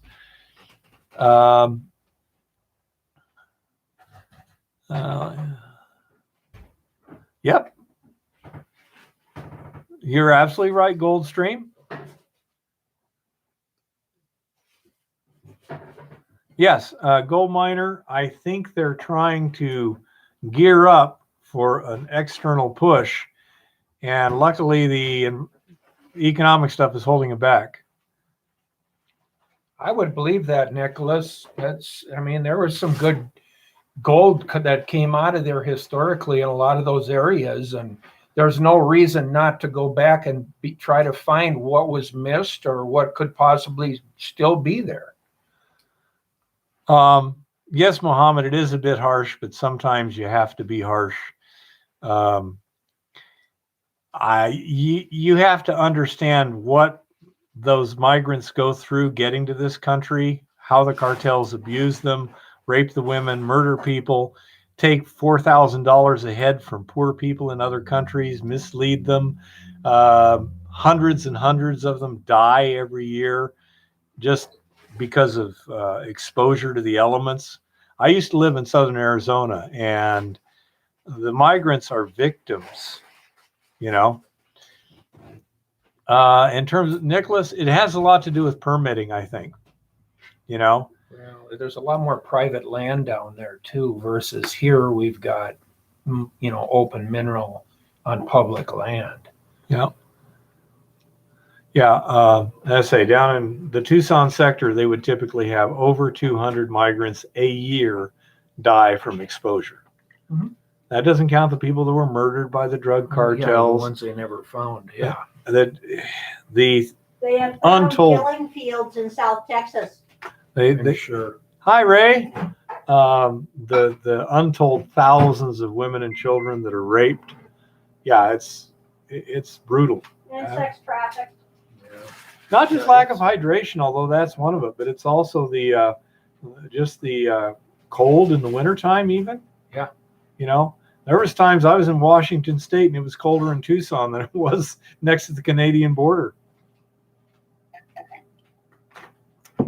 Hey Ray, are you having fun up there shooting the stuff in Greenland? Is it a good time?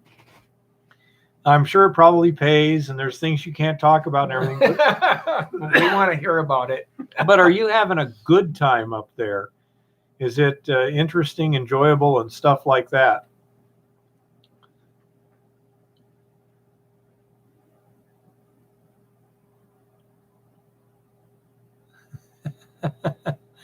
Yeah, I know that he's home, but he's been up there. Gold's where you find it. That's a big place for a summer, man. Yeah, you can't cover that well in the summer. No. Absolutely. Ray has the Liberty Mine in Washington State, Jeff. We got some very good crystalline gold. Essentially gold stream. I agree. I think that's the plan, Goldstream. I'm not sure what the plan is. It's weird.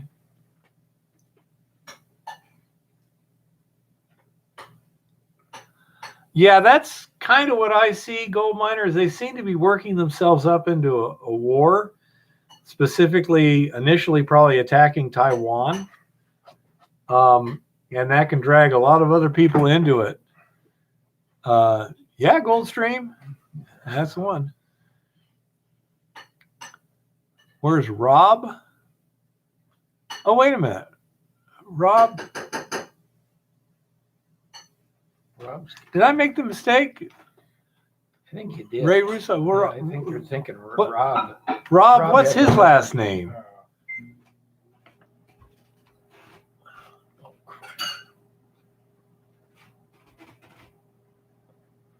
Rob. Yeah, they asked. Come on, Chris. What's his last name? Okay, yeah, I got your mistake with Rob. God, what's his name? Yeah, I think you made that. Come on, jump Chris. there. Reppin. There you go. Yep. Yeah. There And you go. yeah, we've got an Gotta invite straighten over there, that by out. the way. Yeah. Yeah, sorry about that, Ray. So anyhow, yeah, when I was younger, I'd love to do something like go up to Greenland and stuff. But nowadays, I got so many health issues. Not bad, but I mean, it seems like every 6 months something comes up. And it's just unfortunate. But you have to, as the immortal Dirty Harry says, a man's got to know his limitations. Yeah. And I mean, I'm having fun doing what I'm doing. It's challenging. I'm learning stuff every day. Chris has really, really helped there too. But we're all, helping each other out and learning things and doing stuff. And I find it fascinating and very stimulating to do all this kind of thing.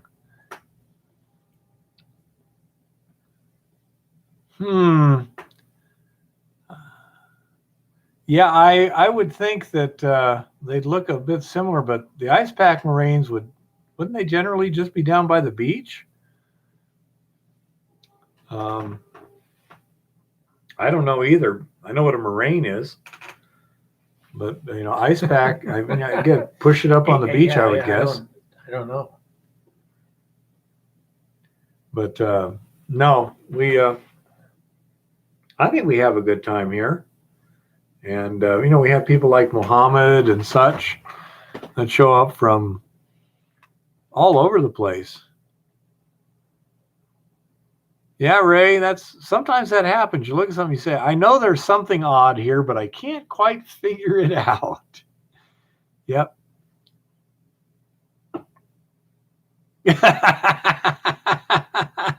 I understand that, Goldstream. There's some things I don't post either, but not much. And this guy here, he doesn't post anything. He doesn't take any videos. Slacker. No. Well, this stuff I've been up to, I can't right now. I know.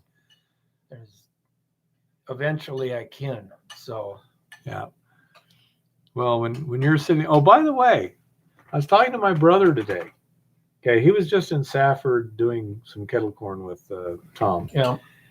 And there is a mine that's been opened up for several years now by Safford, called the Safford Mine. And it's about 45 miles away from the Morenci Mine, which you might have heard of. It's one of the biggest copper mines on the planet. It's either the biggest or the second biggest in the United States. And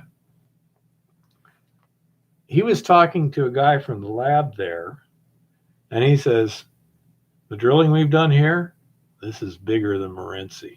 Really? Yeah. Well, see, and there's a lot of that out there. Unfortunately, a lot of these areas have never really had good drilling and that's that's kind of what we've found with what we're doing. I do, Adam. Anyone else? Anyone else want to take that one on?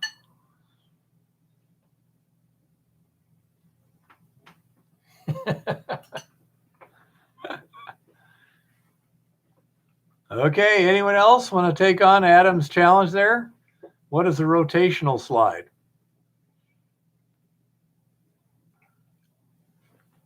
Trying to get me? I like that. Because either I get to show off or I get to learn something. Win-win. Make him learn something. He shows off too often. Chris is saying, I won't be the spoiler. Okay. I will do it. You want to put that other thing up there real quick? We can. Oh, Goldstream is going to say it, but I can diagram it here. Oh, no, Goldstream's just being a comedian. Oh. That's what happens when you fall off a bar stool. Take a swing at it anyway, right? Okay.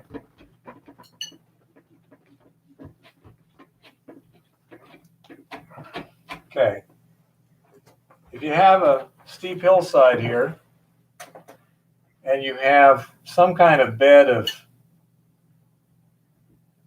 lowered strength, Right. okay, what can happen is this here can break loose and settle down while this Goes out. comes out.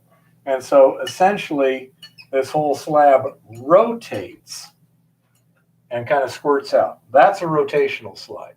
Mhm.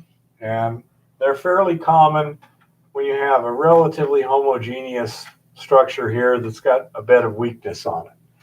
So, sediments, things like that tend to do it.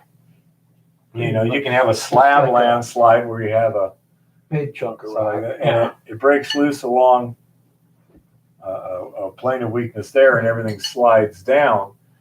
This is a different kind. This is very common when you have earth and stuff like that. Pit slide. That big slide they had in along the Columbia River about Okay. 10 years ago that killed a number of people. That was a rotational slide. And it will leave a cliff back here. Mhm. So when you're done, Kick the bottom out. Yeah. you'll sit there and you'll have a fairly steep bank here, and then it'll be shallow out there. Okay? So, how's that? Did I get it right? Rotational. slide. That reminds me of the miner went up in the Yukon, and he was working for a while. He was a young guy, and he finally got his first gold and went into the bar. I said, "Bartender, give me some whiskey." And the bartender just ignored him. You heard this one? No. Okay. The bartender ignored him, right? And he goes, "Bartender, I said I wanted a whiskey." The bartender looks at him and says, "Son, in this bar we only, serve men." He goes, "I'm a man. I'm 17 years old. Hey, I'm a man." He goes, "Son, around here, you aren't a man till you drunk a quart of whiskey, wrestled a grizzly bear, and made love to a beautiful woman all in the same night." He goes, "I can do that. I can do what anyone can do. Give me that whiskey." So he gives him the whiskey. He drinks that quart of whiskey and staggers out the door. And about 4 hours later, he comes in and he is just, his clothes are tore off. He's bleeding in a million places, big old cuts and scratches. He goes, "Okay, now where's that beautiful woman you want me to wrestle?" Yeah.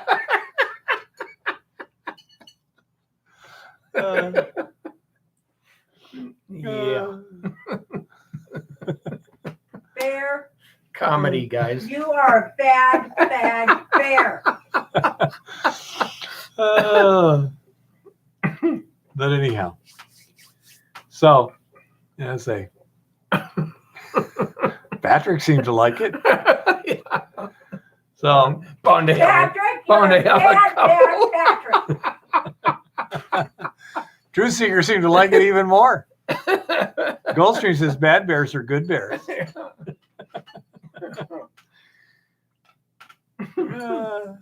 Chris likes the way you do the bad bear. Yeah. Yeah, Ray, you look like you might. A lot of that story covered. But anyhow, so we've covered just about everything we've done this week, etc.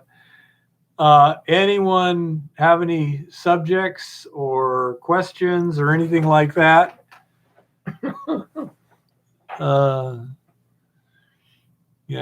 Anybody have any good jokes? Bears are pets in Russia, yeah. I did something interesting, pegmatites. Okay.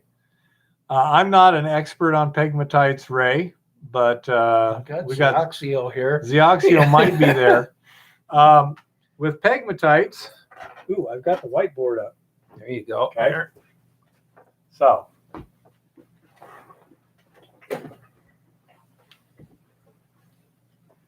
here you have the Earth's surface. And from deep beneath, you have magma that comes up and makes an intrusive body here. Typically, heat the ground up when it does it, to some extent. And then this will start cooling. Now, magma is not all the same stuff. It has different minerals. It has dissolved gases. Chemicals. Yep. It has dissolved water Mhm. at very high temperatures. As it cools, the higher temperature stuff cools first. This is why you can get what's known as a sill deposit. Chromium, nickel, and platinum group metals, they can crystallize out of the melt and settle to the bottom. Okay? And then later on, as this is uplifted, this becomes an ore body. Okay? But as it cools down, various minerals will solidify and harden. And then towards the very end of this process, when the vast majority of this is hardened, it has the least, the lowest melting point and the highest solubility minerals in what they call magmatic waters. They'll tend to be in cracks and stuff like that. And these are saturated solutions of highly soluble minerals in the water that was originally in the magma. Mhm. And they can solidify in place or they can be injected into cracks. And those form pegmatites. Now, pegmatite is basically an intrusive with big crystals, okay? And these will tend to be high in rare earths. That's one place you find rare earths is in pegmatites. You will tend to find larger crystals of stuff. They can be associated to some extent with various ore minerals because they're also highly soluble. Correct. But that's what a pegmatite is. Technically, it's an intrusive with crystals over Certain size. 2 yeah, centimeters, right. 2.5 centimeters, 1 inch, something like that. But that's how you get a pegmatite. And they can have pretty big crystals. I mean, I've seen pegmatites with crystals like this. Right. Oh yeah, some of them can get huge. But that's a pegmatite, Ray. You very well might have.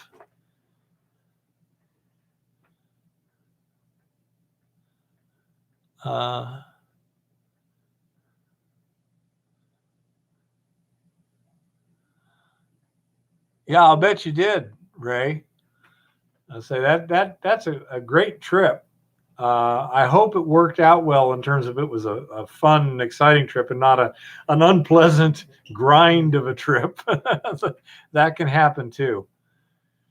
My mom one time got a around the world cruise on a ship, and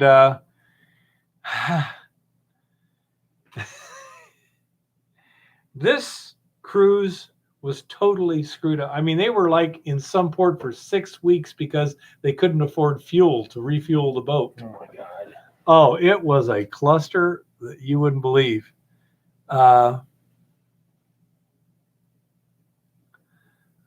Is there significance if you find mica deep in a mine? Not to my knowledge. It'd be more the form of mica and stuff like that. Because, I mean, for example, there's mica in granite, and granite can be many, many miles deep. But there may be certain forms of mica, concentrations of mica, and things like that would have significance to ore forming processes, but I'm not aware. The mica could be a reference to heat. Like a metamorphic. Right. Yeah. Okay. So in your geology, as far as finding especially plated mica or bigger chunks, can give you a reference, as to how that granite pushed in there and that up in this And area, cooked the wall rocks right, too. right. So it can give you some heat and pressure indicators as far as looking at the geology of the structures there. We see mica here a little bit in certain areas up here, and that's kind of the reference to it. I don't think anyone noticed the misspelling Goldstream. You can take that one, Chris. I'm not that up on skarns per se. Okay. So I'll have to let that one slide. If you want to go for it, go ahead. If not, maybe I can work on that for a different one. What kind of granite materials would hold gold? Usually the granite itself will not hold much gold. It would be in veins in the granite. Or against a change, a contact where you go from granite to limestone or granite to marble. The granite itself was probably the mineralization that came up, but the mineralization will run away from the heat and the pressure to where when you get a pH change, like coming along limestone, the acidity of the mixture will precipitate gold out. It could be limestone, it could be carbon, slate, certain schists that you'll pick up the gold in, which you'd see in Alaska, you'd see it here in the western states. You kind of tend to, usually if you're really looking for gold, you tend to try to look for the contact zones where you get the change in rock. And it, like I say, it could be granite to marble, marbleized limestone. It's normally, like Chris says here, it's a skarn alteration body. Yeah. You got your intrusive rock brought in the mineralization, which is your granite normally. And you look along the edges of those intrusive areas to pick up your mineralization. And in the fractures in the surrounding right, and it could be copper, it could be copper and gold, it could be gold, it could have went more to base metals. You could have tin, lead, silver, like you had there, the platinum and some of the nickel, platinum, and the deep stuff could have even made it out somewhere close to the surface. And there's no reason you couldn't have granite intruding a pre-existing granite too. Oh yeah, you can have multiple intrusions through the same systems that came at two different time periods in history. That, this one came in and then this one sheared it and brought in a vein system that's mineralized, but mineralized different than the first one. Yeah, the granite can bring in these hydrothermal solutions or cook them out of the surrounding rocks, but that's where the gold comes from, the hydrothermal solutions, not the granite itself in general. And there's new theories that I've seen where it's the metamorphism of the existing rocks caused by the intrusion that tends to concentrate the gold. And Chris has got, he's right on here. The garnet, if you start to see garnet or olivine, green type mineral, a lot of that came in with tungsten or moly situations from the granite, but they were under a lot more pressure and a lot more heat. And you'll have gold outside of that halo if you can figure out what the outside perimeters are. This area here, Chris, has got a lot of that, where you find your garnet and your tungsten minerals will be within the granite or within, close on the contact, and your gold will be slightly outside of that if there's gold there.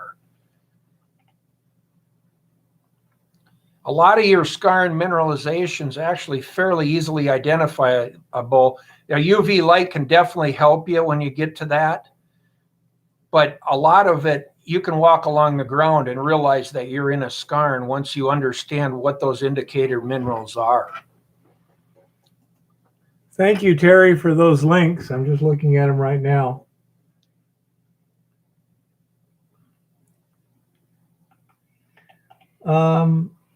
Tricky Dicky, how can you determine that the mica has locked in gold? I've never heard of that before. I certainly don't know any reason it couldn't. But how have you ascertained that?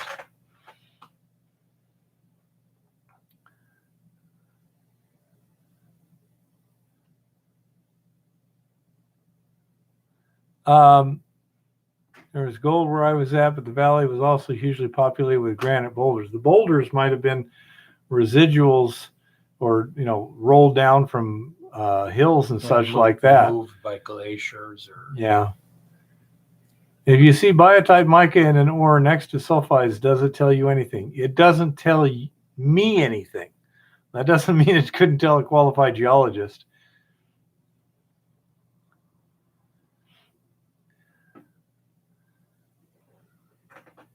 Yeah, exactly, Chris.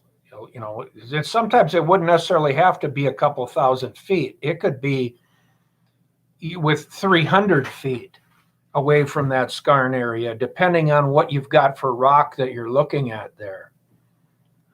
Yeah, schists are kind of a pain in the ass to underground mine because they're kind of weak. Okay, interesting. I haven't heard it actually in the mica before, but again, I see no reason why it couldn't be. It's a Did hydrothermal they have- alteration, so Did they give you any theories as to how it got there?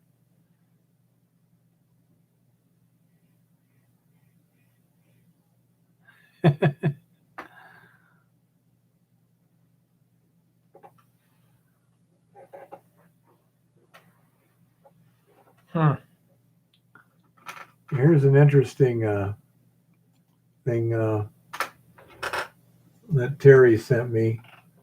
These are for the resin. Look at that, a pre-filled resin filter. Huh. You know, that's cool. Well, then more to check out, huh? Yeah. He sent me some, like 3 links for the resin. He's saying just speculating. Okay. Yeah, I say it's kind of hard to tell.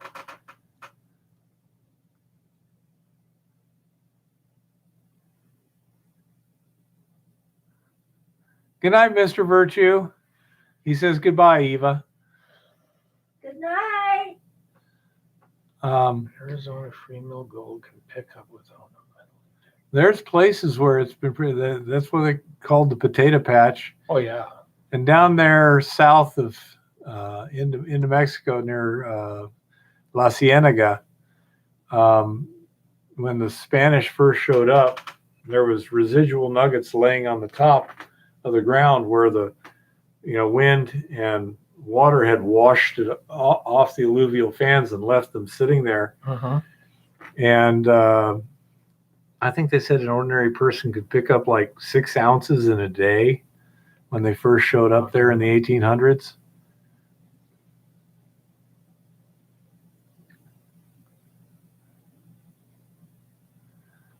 He said it's the resin I'm looking for. Let's see. $35 from Max Water, 104267 10-inch standard whole house anion resin filter. Probably a different resin, it looks like, for that particular one.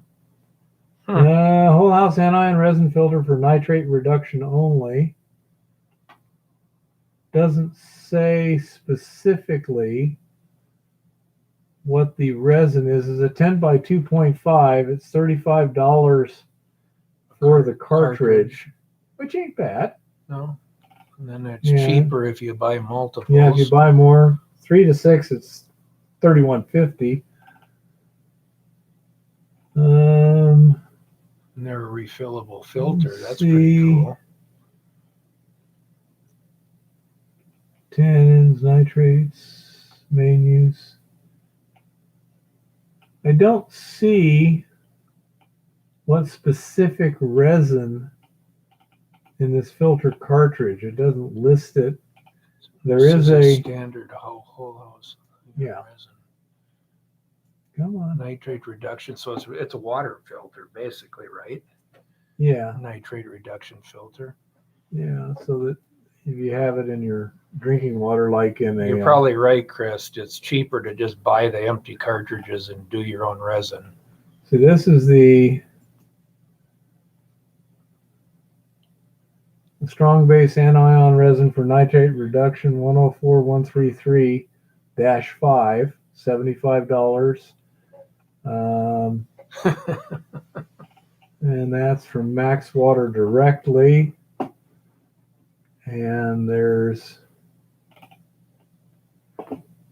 That's one what pound for $20 at Amazon.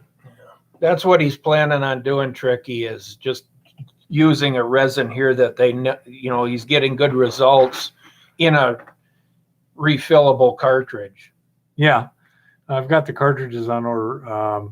We were waiting for a test result today to actually order the resin. Now, again, it may not be as good as the Ambercept 21K or the Ambercept, whatever it was like a 5 or 6 digit number. That's a more selective one. Yeah, exactly, Goldstream.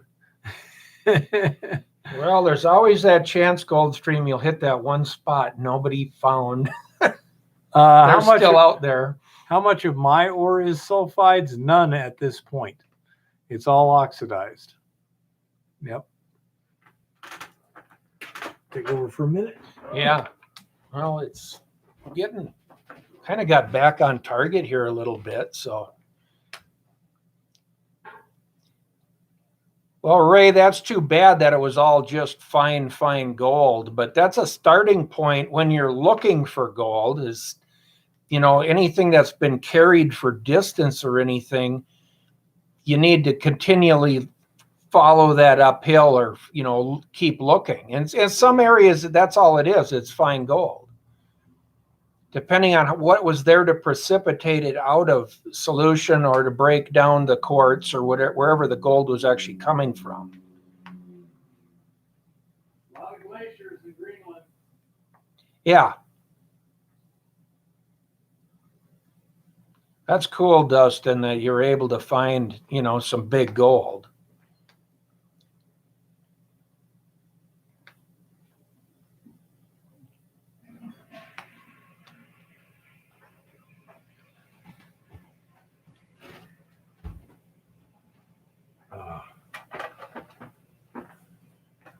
Man, the commies are all over this thread on Kraft and Heinz.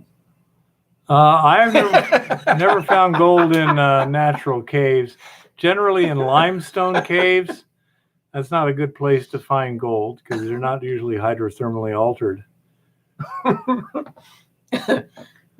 I know exactly what you're saying, Goldstream, because that's my problem too.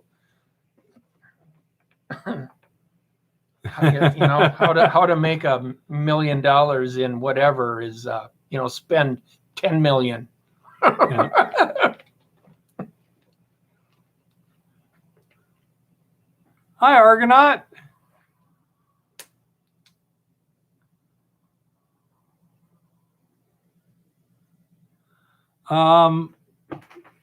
Usually they grind it to what? 200 mesh? I would say 200 would be a good starting point. I think And if there's coarse enough gold, you might not have to grind it that fine, but to get a good assay on it, they'll usually take it to a, you know, pretty fine powder. yeah, I say they want to do it to a fine powder to get good consistency. Right.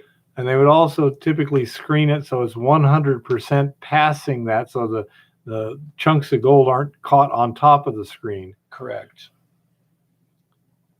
And if there's fine gold in there, you're liberating some of that fine gold for, you know, to make sure you get it out of the rock when you cook it. Chris says he's found native gold in caves there. Limestone contact with greenstone.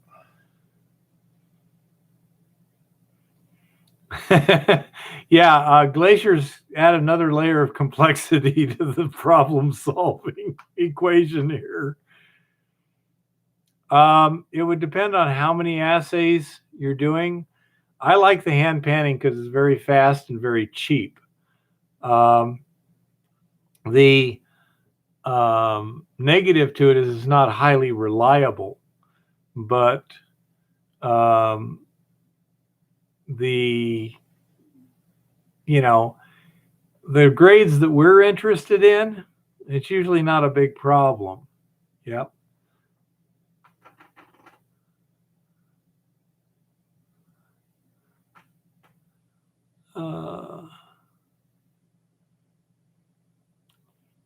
Not sure, Chris. I thought it was 200 mesh. Yeah, 400 is seems awfully. awful. That seems awful fine. I'm not saying you're wrong, Chris, but that just seems really, really fine. It's tough to get to 400, but yeah.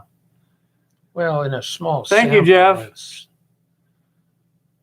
Most of the jokes I have are somebody else told me. You guys want to hear the two Martians at the gas station joke?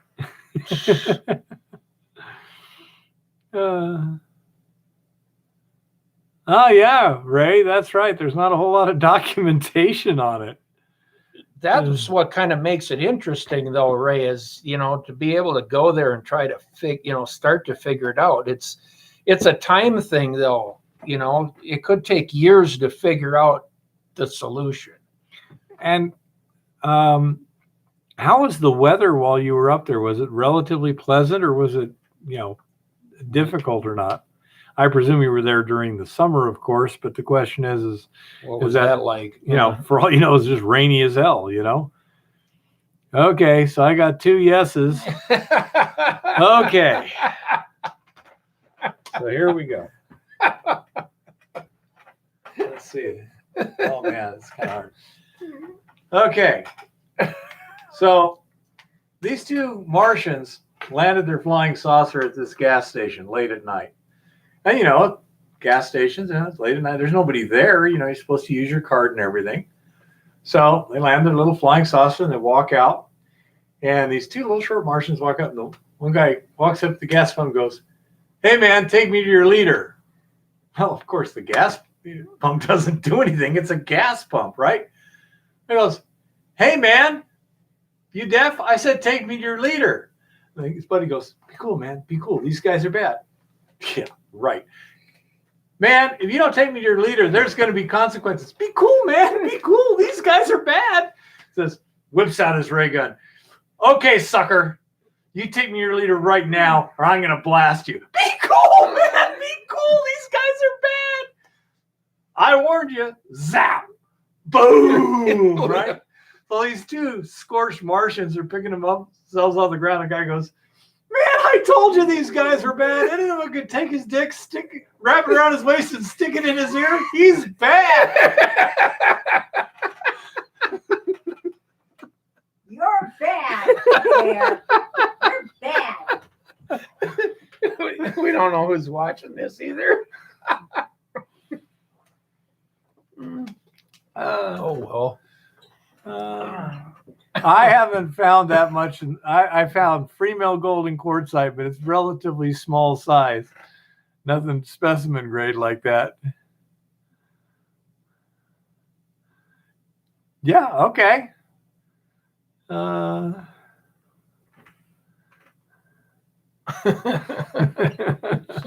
Everyone seemed to like it. It gets deeper and deeper every time. Yeah, I've heard a lot of jokes in my day. Some of them were actually pretty good, But oh, yep. So, where were you at in Greenland? Were in areas that were good temperature at the time? I haven't seen. I really don't watch TV, Ray. Just I got a lot of things on my mind and doing the things. whole East Coast had all that rain all early on.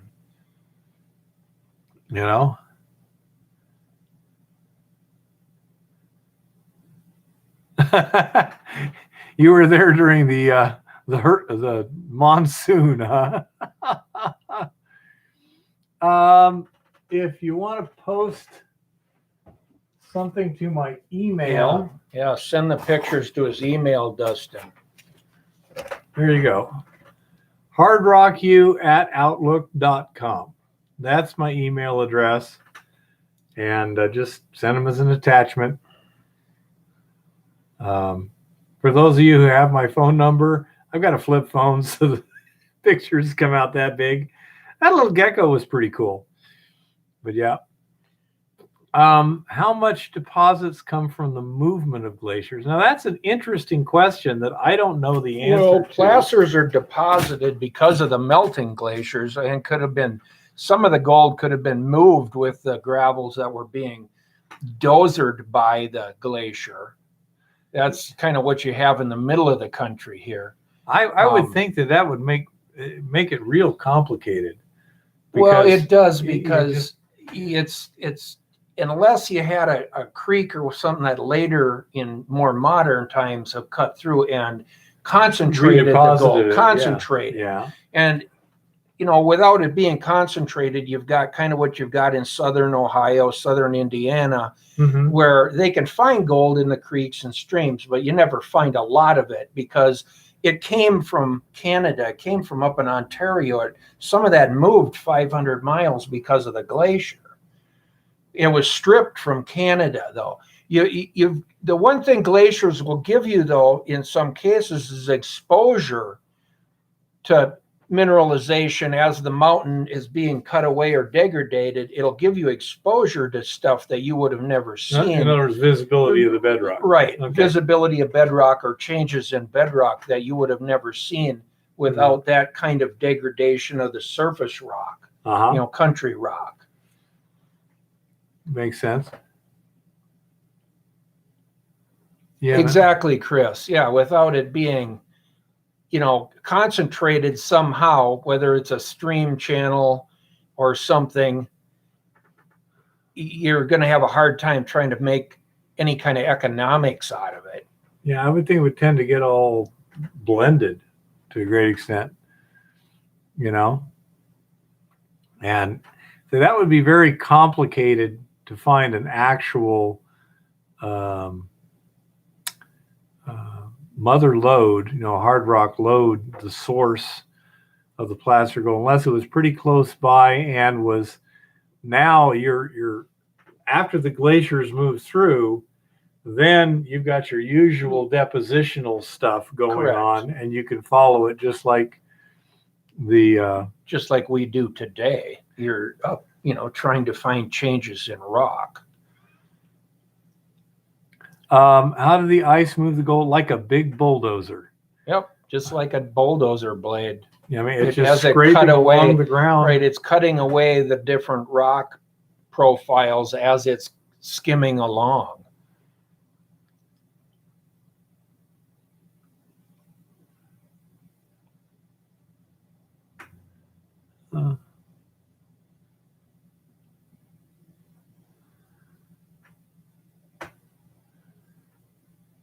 Ignimbrites? Never heard of an ignimbrite No, before. Yeah, Leave it to Chris. yeah, that's too deep for me too. It's a lot of letters in one word. Oh.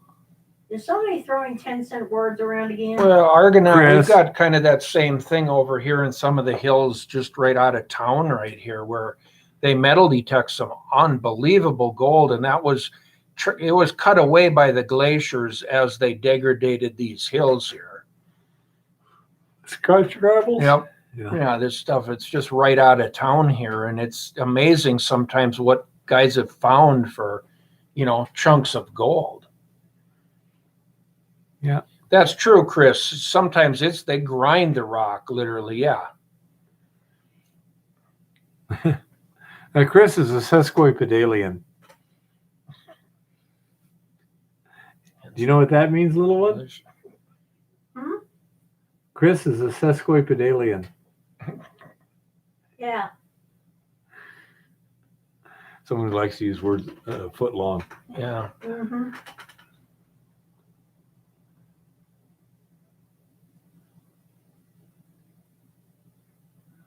Yeah, Dustin. Well, if you're looking only for free mill gold, my my hand panning technique will find it down to 500 mesh. Yeah, really small. And quick and cheap. And then you can use that. If all you're interested in is free milling gold and hard rock, that is a pretty useful test. It's I've got some videos on speed prospecting that were pretty successful there in terms of those particular ore bodies. Yeah, somewhere they're supposed to. There it is.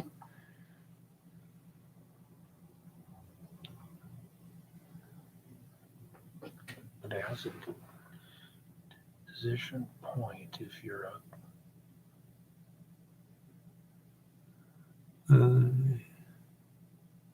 didn't sort enough material. That could happen. Yeah. Yeah, you could be, in a position where it hasn't had time to sort it long enough. Yeah, I say it it's kind of blended and distributed, and if it's not concentrated enough, it's not an ore body. Right, it's not economic enough until it's concentrated enough.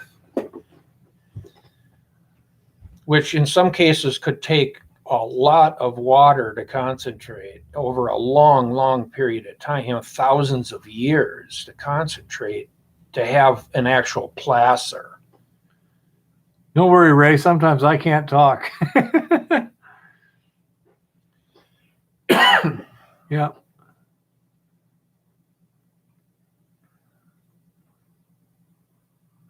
Yeah, that's the thing too. Economic deposits are different than just gold. Yeah. You got a lot of gold all over the place, but where it has to be in a form that's economic to get really interesting. And I don't know if you know this, Ray, but technically the word ore means rock from which the valuable mineral can be recovered at a profit. So it doesn't matter how much is in the rock. If you can't make a profit, it's not technically ore. Correct. It's just mineralized rock. Well, Ray, go to my channel and look back. I think it's like video 99, I think was hand panning microfine gold 2019. But yeah, it's not hard to do. It just uses a different technique. Video 24 was improved hand panning for microfine gold. And there I had literally a complete novice. He had never panned any gold ever before in his life. You see him with his second pan of gold. I wanted to test it on one pan first. You see him with his second pan of gold, and he's recovering down to 500 mesh. Absolutely. But it is a different technique, and the coarser gold will not show in that technique. That's the interesting thing. The bigger pieces of gold will slide down away from the fine gold, leaving the fine gold. I mean, all the other minerals and sand and stuff will slide away. And what will be left will be just the microfine gold.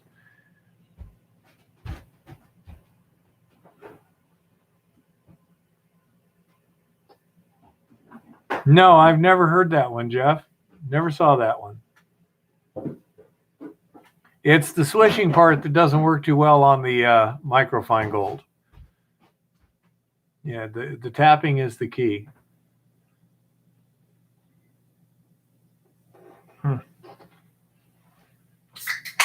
Huh. Amazing, Dustin.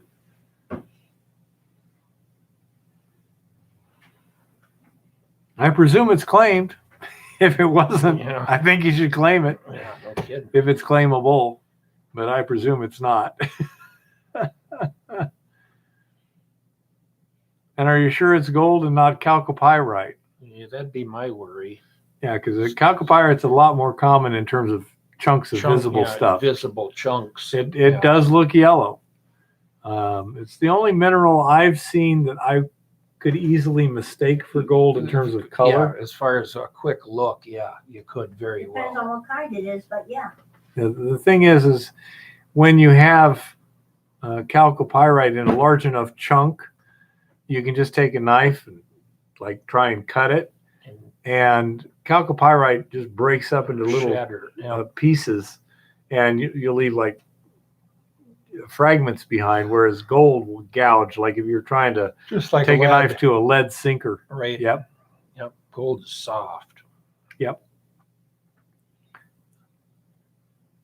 But usually I don't have chunks big enough I can try that with. I probably have some rock that we could show a little bit.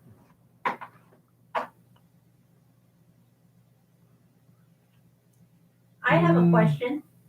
What little one? If you had a bunch of little pieces of chalcopyrite in your pan and you had a small piece of matte finish ceramic that you could rub on top of them, would they streak? I believe they would give a green streak. Yes. Yeah. Robert, the gold in that scenario could be as much as 9 times heavier.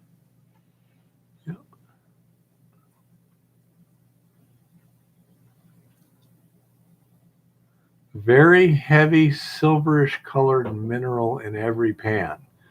Well, there's a number of those that it could be, but you could actually have electrum, which is a gold silver alloy, and it would look silvery colored. What did it look? Magnetite. Crystalline or brittle, or did it look malleable? What kind of edges did it have and stuff like that? We have, because that will give you a good idea.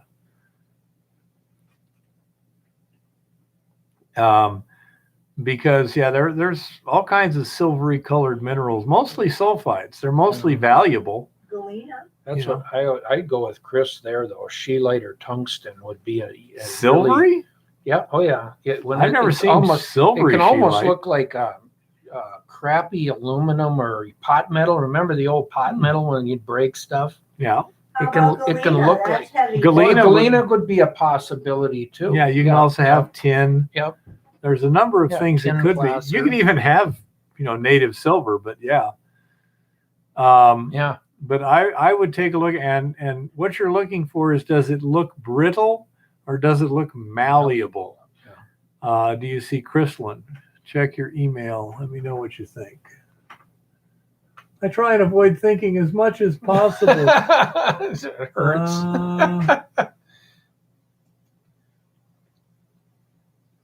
Yeah, I guess, Goldstream, you're right. Chromite, it could show up that way too, but I'd be more leaning toward the tungsten or moly, galena, lead, some kind of lead level.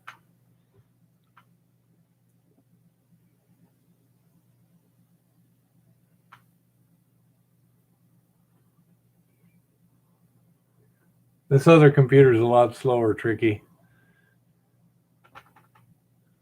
Yeah,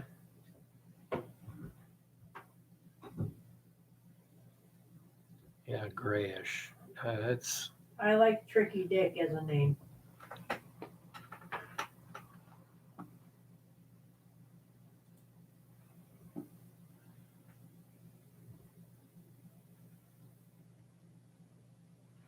I'd stake it if it was that good, Dustin. Yeah, definitely have a real close look at it, man. Yeah. If it was open to staking, this one's just taking forever. Let's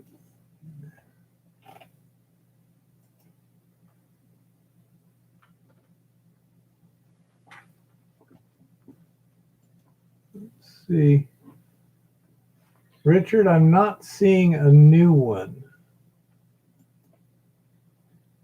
No, Jeff, transported gold would be, ground and fine, but glacier gold itself, if the glacier, degraded the vein that had coarse gold, you'd still have coarse gold.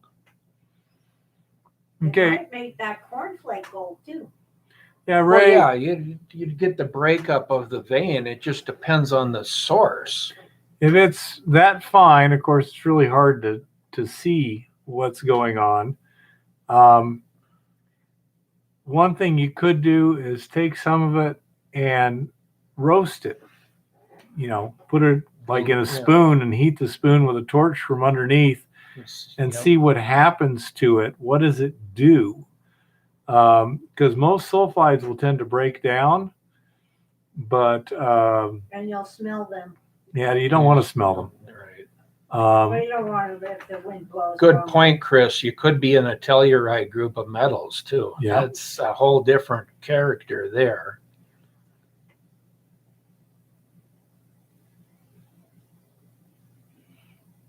All righty, Ray. You take care and have a good time. And way cool that you're able to get up there to Greenland. That Yeah, must have been thanks for special. being here, Ray. And we definitely want to hear about your trip more. So, Okay, Richard, I got the email. Again, I don't know how fast this is going to load. Okay. It's not loading worth a crap. When does it ever? no, you might get there yet.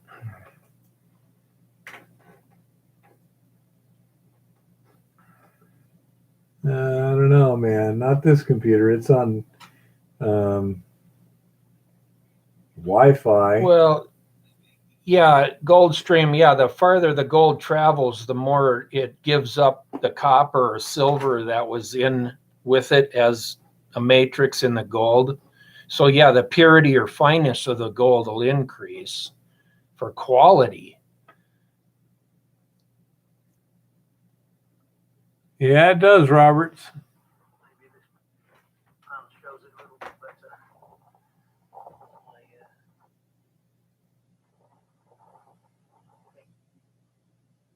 If it's gold, it'll still look yellow in the shade. Yeah, it actually Yeah, it'll there's, show in the shade there's- better than it will in the sun if it's really gold. Because your pyrites and that in the sun will reflect and you think it's gold, but if you shade it out, you can tell the difference fairly fast. that could be just basically like gold leaf sort of. Real Gold can be fine. extremely thin. Oh yeah, very fine. It'll float. Yeah. So Thanks, Ray. Have a those good could be evening. just little very thin flakes of gold. When I was on the Boise River, we had thin flakes, and I mean, you try and get them to settle to the bottom of the back sand. Good luck. Yeah, I've seen that in this video. Some of the he shades it sometimes. He's not intentionally doing it, but when he does, No. you can still see them. Well, that'd make it more than likely it'd be gold then. Yeah. But That doesn't look that fine to me in that video. no, that's not 200 mesh. No. On the other hand, sometimes hydrated biotite can look pretty yellowish too. Yeah. You know, can't tell without me actually trying to play with it, so to speak. Some of that's floating, but there's nothing unusual about that with that kind of gold.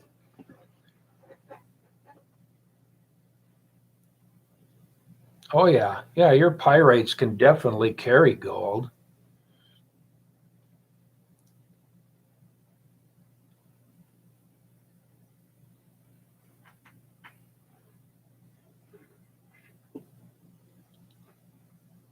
Yeah. Interesting little video there anyway. Yeah.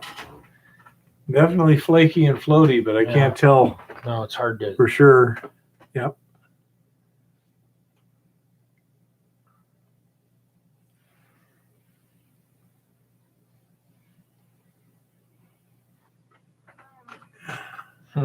Well, I know out in the Bering Sea, a lot of that is essentially just placer gold that's now underneath the current sea level.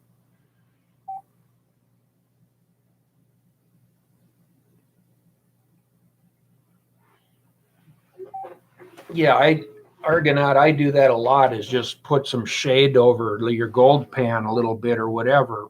And usually you can tell the difference right there with the pyrites versus gold, because the pyrites will literally go black.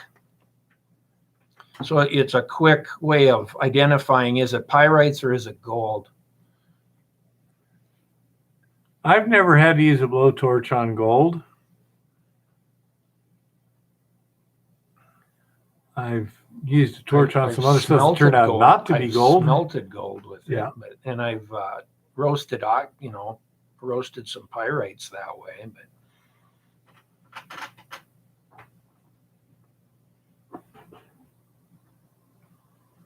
But well,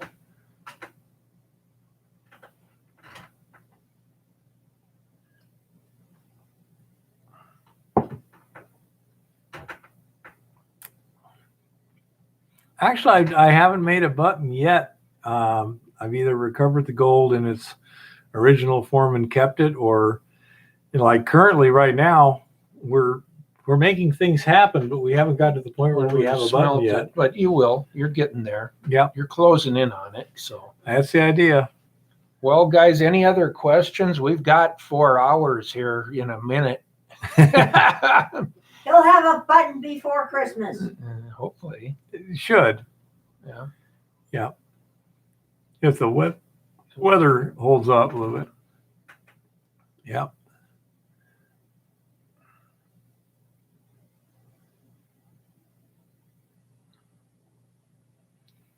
Oh.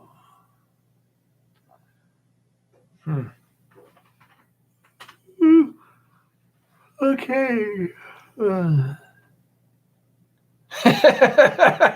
No, it's Let's Go Brandon. Yeah, it's Let's Go Brandon. Yeah, haven't you heard that? Yeah. That's the new code. Let's go, Brandon. Yeah. Let's go, Brandon. The new code.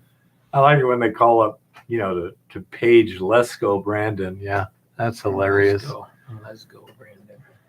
Yeah, they don't understand humor or memes. Not at all. No, goes right over their head. Yeah. The left can't meme. This is known. Yeah, they have no sense of humor either. You're oppressing me. No, I'm laughing at you. Sorry, don't be a fool. I deserve your. No, I don't respect you. So tough. Yep, it's hilarious. Okay, we got any more questions? Anybody? Yeah.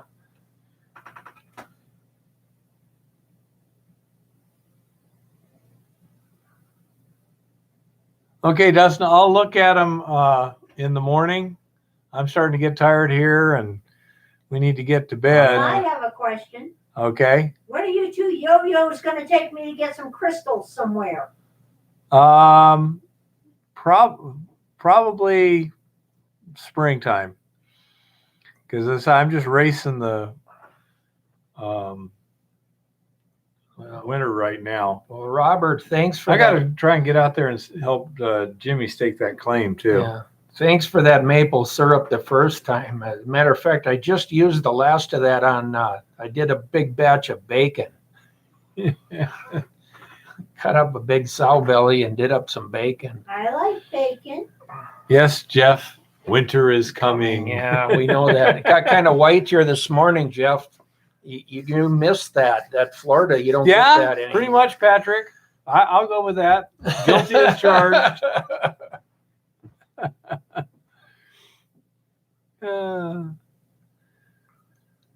Yeah, Tricky Yeah. Dicky's got some Painkillers. cold, please, cold. Yeah, gold. Tricky Dick is my favorite name. That's It pretty good. reminds me of Watergate. Yeah. Yeah. Okay. Any Well, other thanks, questions? guys, for everything. And, if you get questions, write them down and bring them here on Monday nights. Yep. And we'll try to start coming up with a couple of subjects that we can stay on track a little bit and see how that goes. And if you run into something interesting for the goddess, you can send it to Bear's email. Yeah. Good night, everybody. Yeah, thanks again, everybody.